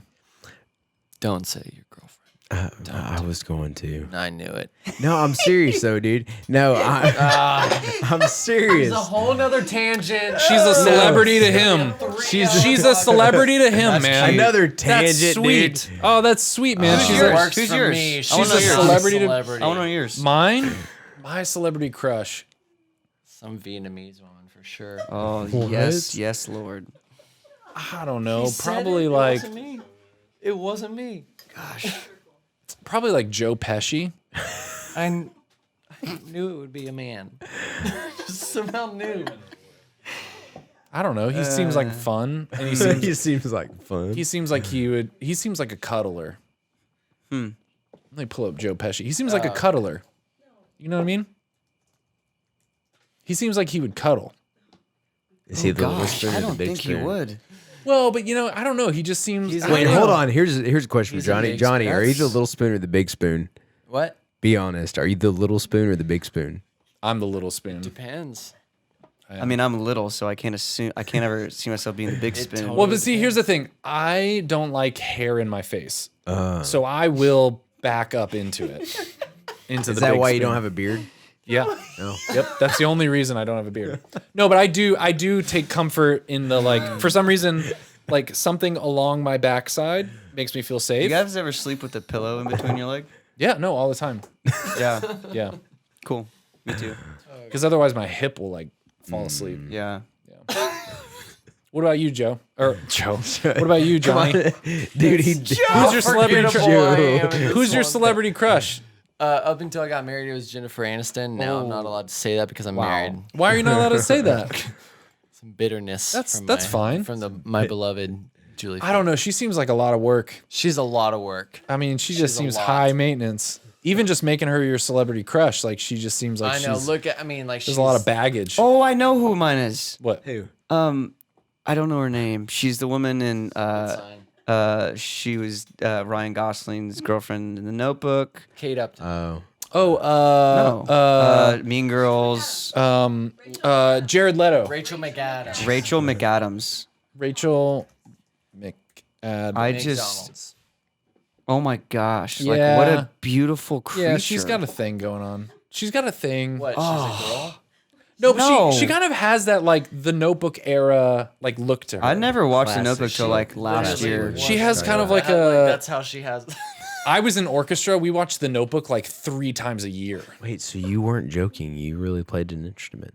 Oh my gosh! Did Yeah. you actually play the clarinet? No, violin. Dang it! Do you really? Well, I mean, I don't. I mean, like I played for 8 years, Bradley's and then like, you want I to play stopped. fiddle? Rachel. But then I played McAdams, guitar a so- lot. I mean, I could play guitar. I could play the guitar. Is that what you're thinking? Gosh, she's just such a beautiful creature. Yeah, she's nice. She seems actually like nice. Why don't you search Kayla Gallahar on there? Dear Gala. no, Gotti. don't do it. She's got some YouTube videos up there. What? Not gonna lie, from college, I don't know where they went. Curls Dynasty, Kayla. Wait, you're dating No. Kayla? You spelled it wrong. Kayl. No, you know who I also really like. I did not know that. Oh, that's funny. This is on. Did you not know that? I did not know that. Who's that? Who's that girl from great. Star Trek? Spock. No, That's it. dude, it's the ears. No, who's that? The new Star Trek. You know who I'm talking about? Spock's girlfriend. Spock had a girlfriend. Yeah. I didn't know that. You know who I'm talking about, Allie? Yeah. That's who's coming to mind. No, not Laura, but she, Uhura. Uhura. yeah. I don't remember her name though. Dude, don't make fun of my celebrity crush, Bradley. What are you whispering? Dude, this is awesome. Okay, what are the other questions? Bobby this isn't- Angel just sent me Lamb of God baby shark mass. No. What? Wait, Did where's y'all the know- new? This girl. Lamb of This God. girl. Do do do do do. Lamb of God. Do do do do do do. Lamb of God. Do do do. What's do, her do, name? do, What's her Lamb name? of God. Zoe. Zoe Saldivar. Grant us peace. What? Zoe Saldivar. Oh my god. Oh, I love her. Zoe Saldivar? No, that is Oh, definitely nope, the girl, not. the last That's one. it. That's like 40 different women. Saldana, sorry. Gosh, Allie. Yes. I find her very. I she's love my her. celebrity trust. Yeah. She was in. You're celebrity. My celebrity trust. Your Celebrity celebrity trans. My denomination. celebrity trust fund. Oh my god. What was another question on here? That we're we're done. not. We're What was the done. other question, Johnny? We're done. You said there were 20 freaking questions. Let's go through them quick. That was 2.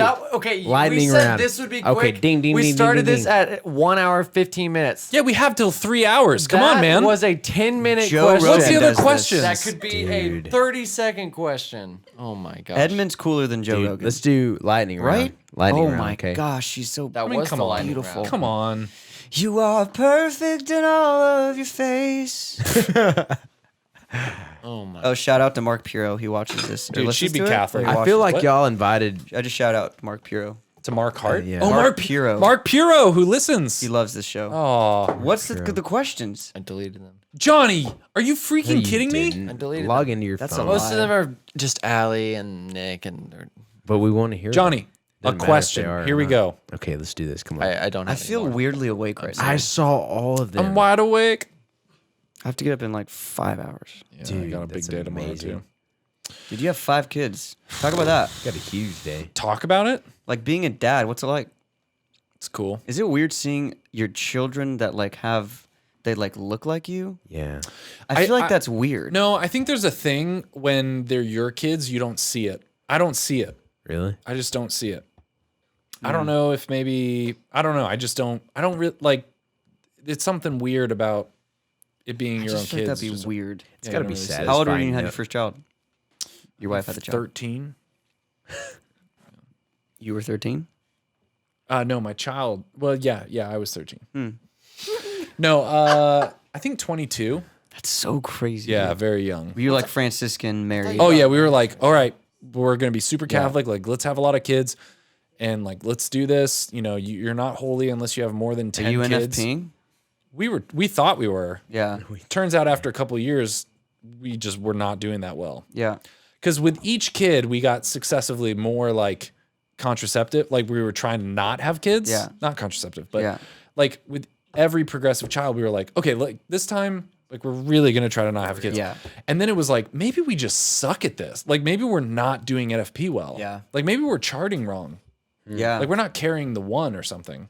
I don't know much about that, but Carrying the ones important. So what's the next question, Johnny? I'm telling you, we are done. We have no more Really? questions. Yeah. Wow. it's so I'm boring. serious. Yeah, that is boring. We had a lot of more cool stuff tests. though. We did hit on a lot of cool stuff. What would Joe Rogan say next?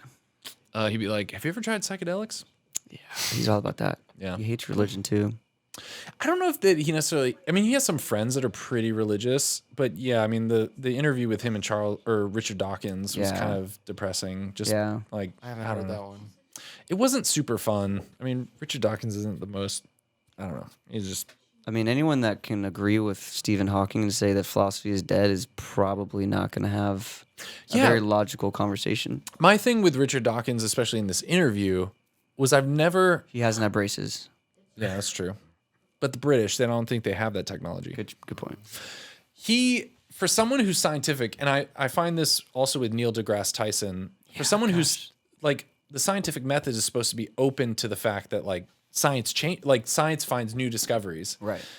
You'll never find someone who's more staunch with certain things about that will never happen. This is impossible. That can't happen. Right. And you're just like, man, dude, 10 years ago, scientists were saying that about things. Like you would think scientists would be more like, we're going to invent. I don't know. But then that's also the problem, right? Is that they're so open-ended that they're never will stand on any type of truth because it might change. Yeah. So Yeah. both extremes are difficult. But I like, there's a few times in the podcast where Richard Dawkins is like, well, if they could figure this out, like that's impossible. That can't happen. And I was just thinking, man, that's what people were thinking about electrons like 100 years ago. Yeah, right. Was like, electrons they're either waves or they're particles. They can't be both. It's and then just a wave. Yeah. See, and I exactly. know. That classic song about electrons. So when you listen to that stuff, do you get kind of angry? Like the Richard Dawkins one was one of the Like first. being an academic and then hearing a guy who culturally is. I'm not an academic. You're not? No. What do you mean? Am I? Like you got a degree. Well, I mean, everyone that gets a degree is an academic. I think so. I mean, look at Johnny's degree. Yeah, that doesn't count. What's your degree in? Music. He's good at music though. He's an academic. Yeah. No, I mean the Richard Dawkins one is one of the only ones that I didn't get upset, but it was just like, oh, come on. But Right. but I don't know. But people really believe what he says. That's what I think it makes it. But this goes back to what Bradley Banning was saying. Why did I say your last name? Such a great Because name. Johnny What's your middle says it. name? Kyle. I do say it. This goes back to what Bradley Kyle Banning was saying. That actually sounds cool. I don't know. I would have went with a different middle name. But no, I say go with the whole thing. So I think one of the reasons I like Joe Rogan is he is, I don't know how else to say this other than he's sincere. For sure. And so he might be wrong on some stuff, but he's very sincere and humble. Right. A lot of, when he's talking Well, about he's stuff. agnostic, right? Like he's pretty agnostic. He's very indifferent. And he's like, I mean, he'll just do the best he can, and he's like, I don't know anything, and he just wants to do what's right. He just wants to find the truth, and he's open-minded, and I will listen to anyone who is at least sincere, even if they're if they have the craziest worldview. Yeah. If they're sincere, then I can relate to them. There are tinges of insincerity in Richard Dawkins, Right. or certain people that are like dogmatic about their beliefs. Well, they would say that about us Christians. Well, but some of us Christians are like, the John Mark McMillan or Gungor or Audrey Assads who are like, well, look, yeah, I believe this, but Well, Gungor is atheist now. true, yeah, but like there is a way that even Christians can be open to the mystery. yeah, and can admit that there is Mystery. and doubt. Right. Like I bring up a lot. There was either NPR or Radiolab, or there's some podcast interview where they were interviewing. It was all on faith and belief and doubt, and they interviewed a bunch of people, and they interviewed Billy Graham's granddaughter, and they were like, and this is like a secular. It was NPR or some shoot off podcast, and they asked Billy Graham's granddaughter, "Do you think Billy Graham ever doubted?" Yeah. And she immediately was like, "Never, no, not for a second."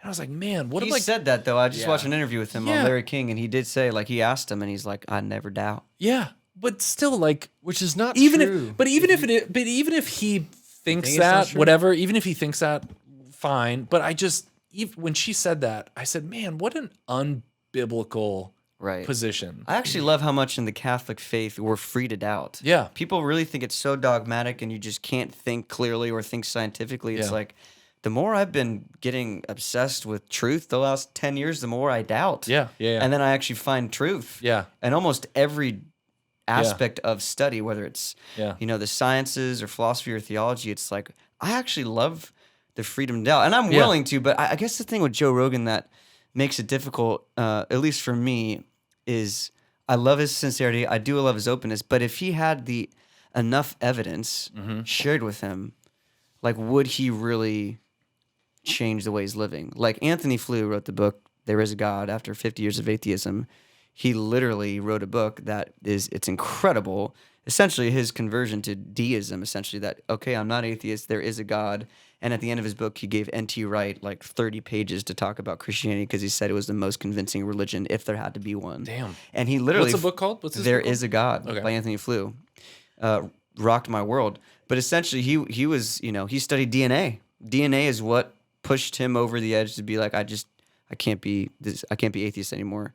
But he sided with Socrates that said that he wanted to follow where the evidence leads. Yeah. And that's just what he did. Yeah. So with Joe, I don't know if eventually, if there was enough evidence, would it actually lead to him living a lifestyle of a Christian faith? Yeah. I just don't that's the stuff to me is the mystery. Like, why did we find enough evidence? Like, why are the people in this room? Why do we find the evidence convincing? Yeah. And why do some people not? It's very mysterious. I mean, I've been reading Introduction to Christianity by Ratzinger at the time, with Pope Benedict, and I love he talks about how he's a genius. Yeah, and he talks about how the believer and the non-believer both struggle with doubt. The believer struggles with the doubt that maybe what he believes is not true. Right. But the atheist also struggles with the doubt that maybe what he believes is not true.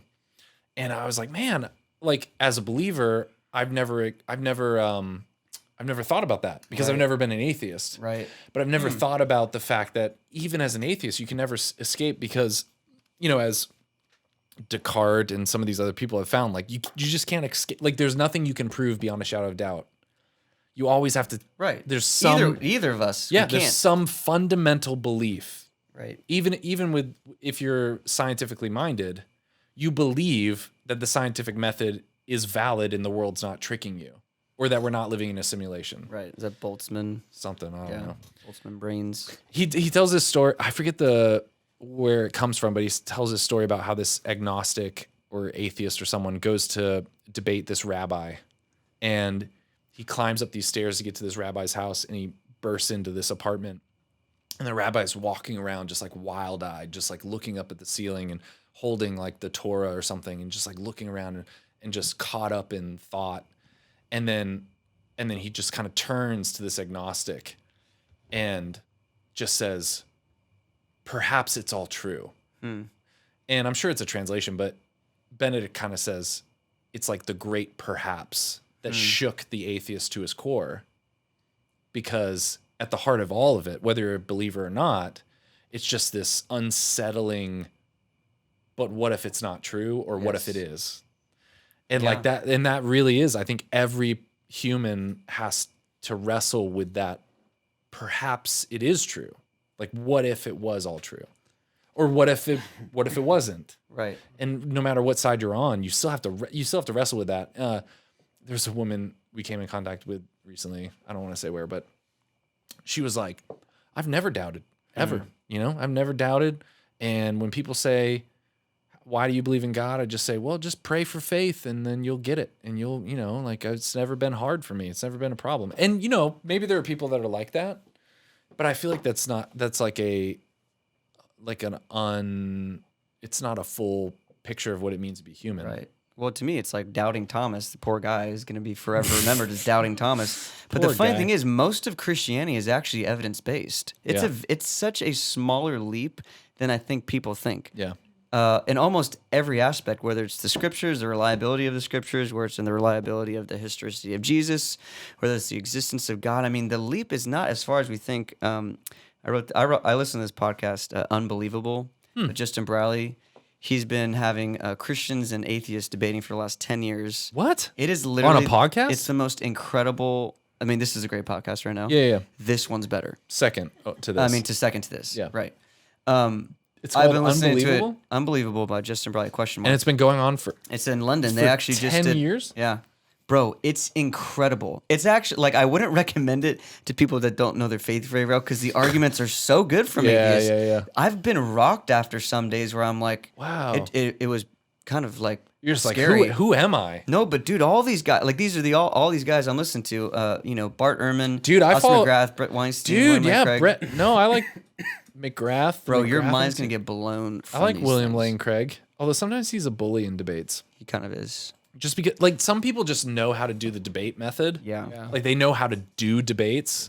You're like, come on, dude. You're just too good at it. He's really good. Yeah. This guy, Freeman, I got this quote from his podcast, Freeman John Dyson. I think he's a politicist or something. He said, the more I examine the universe and the details of its architecture, the more evidence I find that the universe, in some sense, must have known that we were coming. Oof. That's more like the fine-tuning argument, which actually Christopher Hitchens said is the best argument for God. It's fine tuning. Christopher Hitchens said that? Mm-hmm. Really? Yeah. Dude, he was such an angry man. Dude, crazy. I didn't understand any of Christopher Hitchens' arguments were all like historic, like history based. They were all like, he well, had history and he they had were- a lot of Old Testament. I know, but they were all like, well, Christians were bad throughout the years. Right. I was just like, what? Like, that's your argument? Right. Like, Which is Christians true. really did some effed up stuff. Right. And you're like, so? Yeah, duh. Like, dude. He's like, man, Christians do some bad stuff. Well, I feel like that's the same argument today. I meet so many people like, there's too many hypocrites. I'm like, what institution doesn't have them? Yeah. Hollywood, hashtag me too. You're saying all the scientists were great guys? Right. Gosh. Yeah. They are. No, they're not. Yeah, Dude. I want to know real quick, like lightning round, why, going back to what you asked, ALOB, like, what convinced y'all to either be Catholic or Christian? Well, lightning. Like, what was it that, like, what was the one thing? What was it, the truth that led? You first. I guess. I mean, it's hard to put. I was just blessed with a really good family, so like I had parents who were just constantly affirming, and I don't know, just very nurturing. Very good example of what I think our vocation as parents looks like, and that honestly, just I was encompassed. Yeah. In ministry, and I was just in love. But you with never it. questioned your faith? I totally questioned it. No, totally. I mean, I had experiences like we all have that where the Lord speaks to you really loudly and you listen for the first time. But like someone hearing that wouldn't know what that language means. Yeah, you will.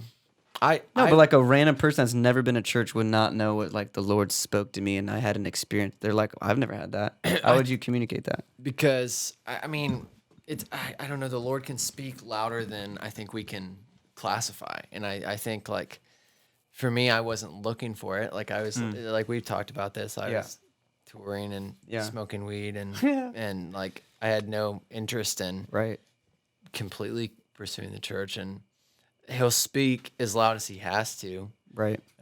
So I mean, but I never like I definitely doubted, and I still doubt, but I didn't have a moment of like I'm out. You know what I mean? What I hear, like, to put like a definitive answer on it is, it was your family, it was your parents, it was a model of Christian faith. I mean, dude, I'm not making a joke out of this, but I love your family. I love. I think I love both your parents, but I think your dad like really models, I think, what Joseph was. Your dad's kind of like quiet, but he's got a servant's heart, man. Yeah. And I think, it starts with the family. Yeah, totally. It's pretty cool. I agree. That's awesome, man. Mine was, I did the party thing, no God, atheism stuff, but I wasn't really like a smart atheist. I was just like, there's no God. Let's go smoke a bowl, I want to go surf and hook up and things like that, It was very punk. Very punk. I was just a little punk. But so I got caught by the cops, had to go to court with drugs, and then got invited to go to a Steubenville Youth Conference.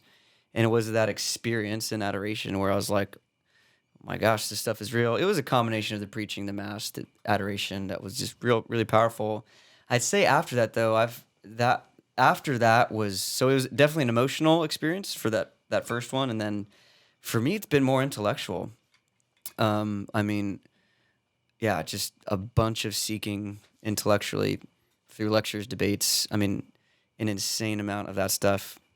And actually at Franciscan, I had some major doubts because I was studying philosophy and theology, and it just brought up some really big questions, and so I've definitely had hundreds of conversions since, but that initial one was like, your low point, right? And then you realize, it is God speaking through circumstances. But I know friends that got caught with weed and drugs and just like kept smoking and kept partying, So I don't know why that was so intense for me to where I was like, oh, I should go on a retreat. And then I was like, oh my gosh, this is real.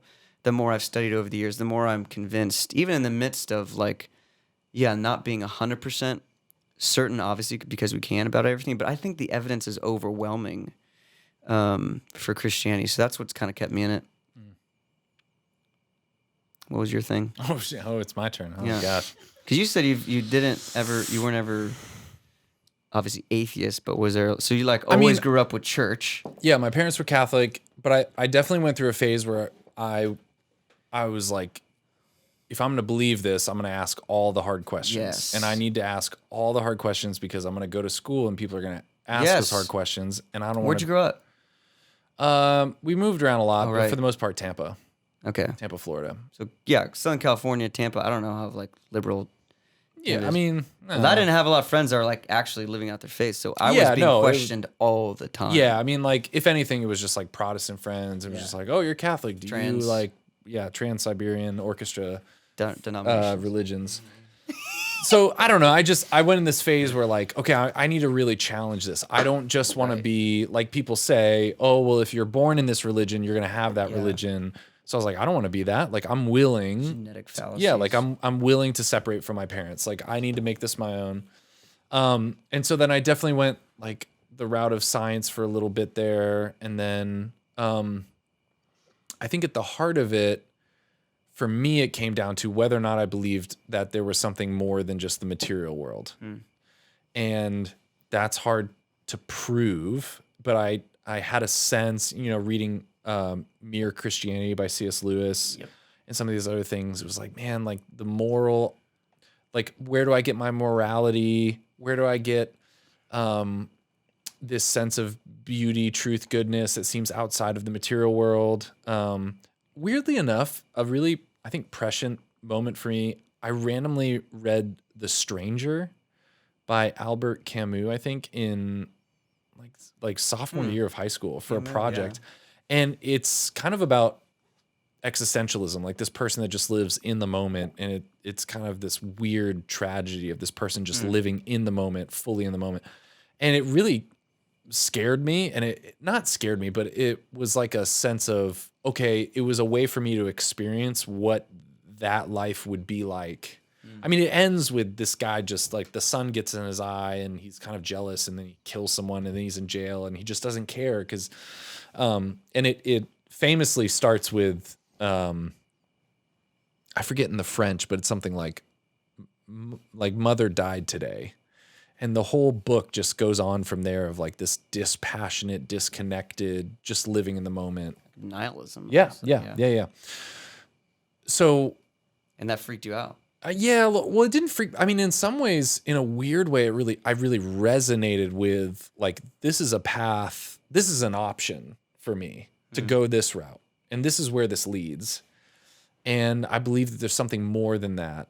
So then Mere Christianity and then The Case for Christ, Yes. like the historicity of the Gospels, the Good old credibility. Yeah. And just like, okay, at the very least, I believe that Jesus was an actual person that lived. Right. And he's different than every other religion or religious person because he claimed to be God. And then the cultural and historical impact of him, all these people dying for this man who claimed to be God. It's very different than Mormonism or Islam or all these other, like, instead of claiming to have found a way, he said he was the way and he was God. And so all of that really, The Lord, Liar, Lunatic. Yeah. That gets you. Yeah. That one got me pretty good. yeah. Although there are valid arguments against that. Yeah, and they've kind of expanded upon yeah. the fourth one now. Yeah, and yeah. Whatever. But I think a lot of that stuff led to this point where I think if I could articulate it, I felt like it was the most compelling way to live my life. And I think if you really, really asked me if I was like alone, in a field by myself, looking up at the sky, there's half of me that is certain, and the other, like, certain that there's a God there, and the other half of me that at least hopes it to be true and is willing to just live my life hoping it is true. Right. And so I think there's always like those two sides in every moment of prayer where it's like, even if this isn't true, like the hope is, it fills that atheism in me, this like hope that this is true. And it has just seemed like the most compelling way to live my life. And if I were to add sprinkles on top of this cake, it would be the stories of saints. And just being like, they're just such a contradiction, such a like story of greatness that seems to turn everything on its head. Like St. Maximilian Kolbe, some of these saints that just like died for other people. And it's like, if anything, the part of me that half or quarter of me that's tempted to atheism is compelled by those things and at least just hopes it's true and feels like it's the most compelling. Yeah. And then there's the other half of me that's like, no, this is definitely true. There's I a don't know if that group makes of sense. there's a group of saints. I'm trying to look them up. They all were beheaded and like walked and preached the gospel with their head cut off for a while. Jeez. I love those stories. It's hilarious. Like chickens. yeah. They were holy chickens. Wait, saint. Dude, my pastor growing up, he would call people holy chickens. He was like from Spain, didn't speak full English. Like, I mean, he's still alive. Father Diaz. I'm going to a men's retreat where he'll probably be there. He was like 5 feet tall, like ran 5 miles a day until he was like 65, would do pull-ups in trees. He wore red socks because he loved the Holy Spirit. Fuego, fuego, fuego. Nice. Yeah, he would like, and he would call us holy chickens. One time during a liturgy, like during a homily, he brings out this like chicken that does like the chicken dance song. It's like da da da da da da da. He's like, repeat after me. I'm not a holy chicken. Repeat after me. Fuego, fuego. Fire, fire. Like God loves you 1 million times. You know, he just was crazy. I found it. Cephalophore is a saint who is generally depicted carrying their own head. Cephalophore? That sounds like a dinosaur or something Johnny I know, contracted isn't that down in dope, Miami. Right, Isn't Allie? that cool? Cephalophore? Yeah. I think Johnny takes medicine for that. Do. Says I don't believe. Definitely sounds like an STD some Yeah. kind. That was that weekend in Key West that you regret, Johnny. That's right. What was that last weekend with you? Right? What? Never mind. Cephalophore. Cephalophore. Side effects may include nausea, vomiting. Oh, decapitation. Decapitation. Bradley, how do we know when to stop this podcast? I was asking myself great that. question. I You were have no just- idea. I could feel I feel everyone like asking themselves that. cephalophore is like a great spot to end. It's time. All right, guys. So Well, you have to wake up in like 5 hours. Yeah, tomorrow's gonna yeah. suck. Sorry, man. Yeah, my This was tomorrow's so gonna worth suck it, too. though. It was. What are you This is doing tomorrow? good. It was fun. So tomorrow, at 10 a.m. I have a thing, and then my wife's leaving around 2, and then it's just me and my son Noah, and then I have to prepare for. I'm giving a bunch of talks on a retreat, but then the next day we're leaving on a flight to the retreat in Tampa. Right. So How often are you traveling for events? not a whole lot, not a lot. Johnny invites me out. He's to got stuff. nothing going on. Yeah, I got nothing going on. Sick. But you're a youth minister, evangelization. No, actually, now I'm adult. I do adult stuff. That sucks. Yeah. It's weird Adults. saying like, hey, everyone, come to my adult classes. It's like, Right. I don't know that I want to come to those. It's good we need you in that. We need just we run need your lane, bro. politicians. We need adults. We need physicians, lawyers. We were just talking about that last night at 6:35 with Annie. Like the whole, like, Dude, Annie Hickman, there's a guy. Celebrity crush right there. yeah, it's his beard. Dude, I would eat nacho cheese off of his wrist. Yeah, amen. I would eat it directly off of his wrist area. Yeah. I mean, I wouldn't even think twice. If he was like, dude, I got some extra nacho cheese, I would just scoop that off. It's just like, this conversation is just cephalophores. Dude, if Nachos we off didn't- of if Eddie we were Hickman's if we were wrist. out of chips, I would use my fingers. I mean, That's how I feel about Annie Hickman. Seriously, yeah, I get that. he's my spirit animal. Dude, yeah. I Dude, like him he's because he's short. insane. How We're- short is he? We're both as like same size. How tall are you? I'm as tall as Tom Cruise. How tall are you on like a good day? 5', 6.5". Okay, all right. But What no, do he you was guys- just saying last night, like the reality, like he has 7 kids. Annie has 7 kids. Yeah. Wow. Okay. And dude, he's been living radically for a long time, and it's like, why do we think we have to be in ministry to be ministers? You know what I'm saying? Yeah. For me, I just believe in the parish. For some reason, I know my lane is just to It's work at a awesome parish. because parishes are failing everywhere. Exactly. We need you. I just know I want to work at a parish till I die. Yeah. I love that. Yeah. I don't want to go work at Life Teen. I don't want to go work at Dynamic Catholic. Yeah. I don't want to go. I don't want to like. So awesome. Even if the speaking starts taking off, you Yeah. know, like I just No, want you to don't work wanna at a parish. travel a week. It I just want to sucks. work at a parish. Dude, I love that. Yeah. Maybe one day we'll work at a parish. Together. Mm-hmm. That'd be cool. With Annie. Yeah, dude. Annie And would Johnny. Dude, Annie would And make. then Any would make a, you know, any would. what I do. You would Well, no, I mean, just play go to mass music. there. well, no, I think Bradley would do like young adult ministry, and Any would be really good at like facilities and maintenance. Mm-hmm. Bookkeeping. But Friday, like dinners. Yeah, Friday dinners, but like facilities and maintenance. Johnny would do production. He would do like all the hazers. Yeah, all of them. And you would be the speaker. Yeah, I would speak all the time. Yeah. Yeah. Johnny would film it. We don't need. I would be the pastoral associate. We'd only let the priest come in to do the Eucharist, but then Right. other than that, I'd be boss. You ever think about being a priest? A little bit, but my wife doesn't like it when I think like that. Yeah. Amen. That's a great place to end. All right, guys, this was a great podcast. All right, lightning round. Bradley, where can people find you online or on the internet? BradleyBanning.com or find me Bradley Banning. On Spotify. Dude, Facebook. that name's just gonna Spotify, work. Stamos. That name's Instagram. gonna work, bro. Yeah. So you're not married yet. You're still single? I'm dating. You're dating. Okay, so that- am I girls, single? guys, don't. Okay. ALOB, are you single? I'm single. I've been actually thinking about. I've been getting into farming. Like, Farming? yeah. Have you watched The Biggest Little Farm on Netflix? What does this have to do with FarmersOnly.com. being single? But I'm thinking about going on Farmers Only and finding a date there. So like, because I That's need a dating app? Yes. Farmers I'm only is a joking. dating I'm not app? gonna do this. But yes, I'm single. No, I'm not on any apps, dating apps. Dude, but you're farming for the Lord. But I want to like help heal people with healthy food. Dude, but we And need worship. Yeah, but ALOB, let's be serious. Why did I call you? Whatever your name is. You know what we need though? We need faithful people on Tinder.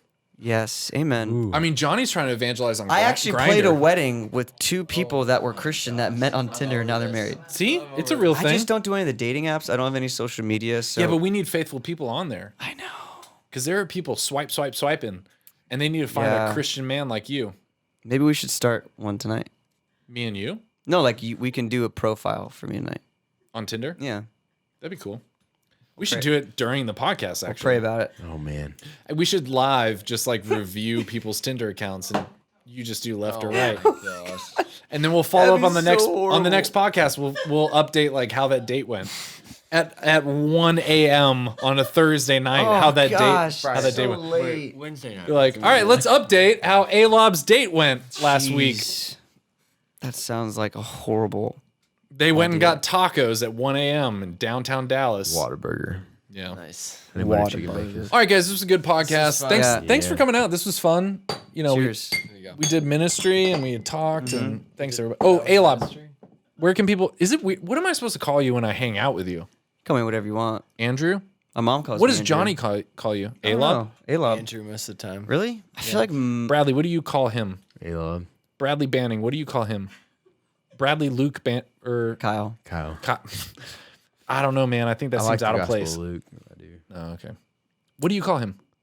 ALOB. You call him ALOB? Is it weird when I call you ALOB? I got it as a nickname and like as a freshman in high school. I know, but it's a so nickname. no one really but- called me my name. Okay, all right. You can call me Andrew. Okay, it's over. Wait. So, ALOBmusic.com. That's the only place I have some things. I'm Does not on anybody social call you media. Andy? My aunt. She's the only one I let. I'll maybe let you. But Andy. maybe not. Okay. Johnny, where can people find you online? At JohnnyPhilp.com. John Stamos. Oh my gosh. JohnnyPhilp.com. Oh, I That's love it. this stuff. All right, guys, it's the end of the Whoa, show. Cool. It's the end of the show. Johnny, just lead us out here at the end of the show. See you next. Goodbye. Yeah. Goodbye. Check it.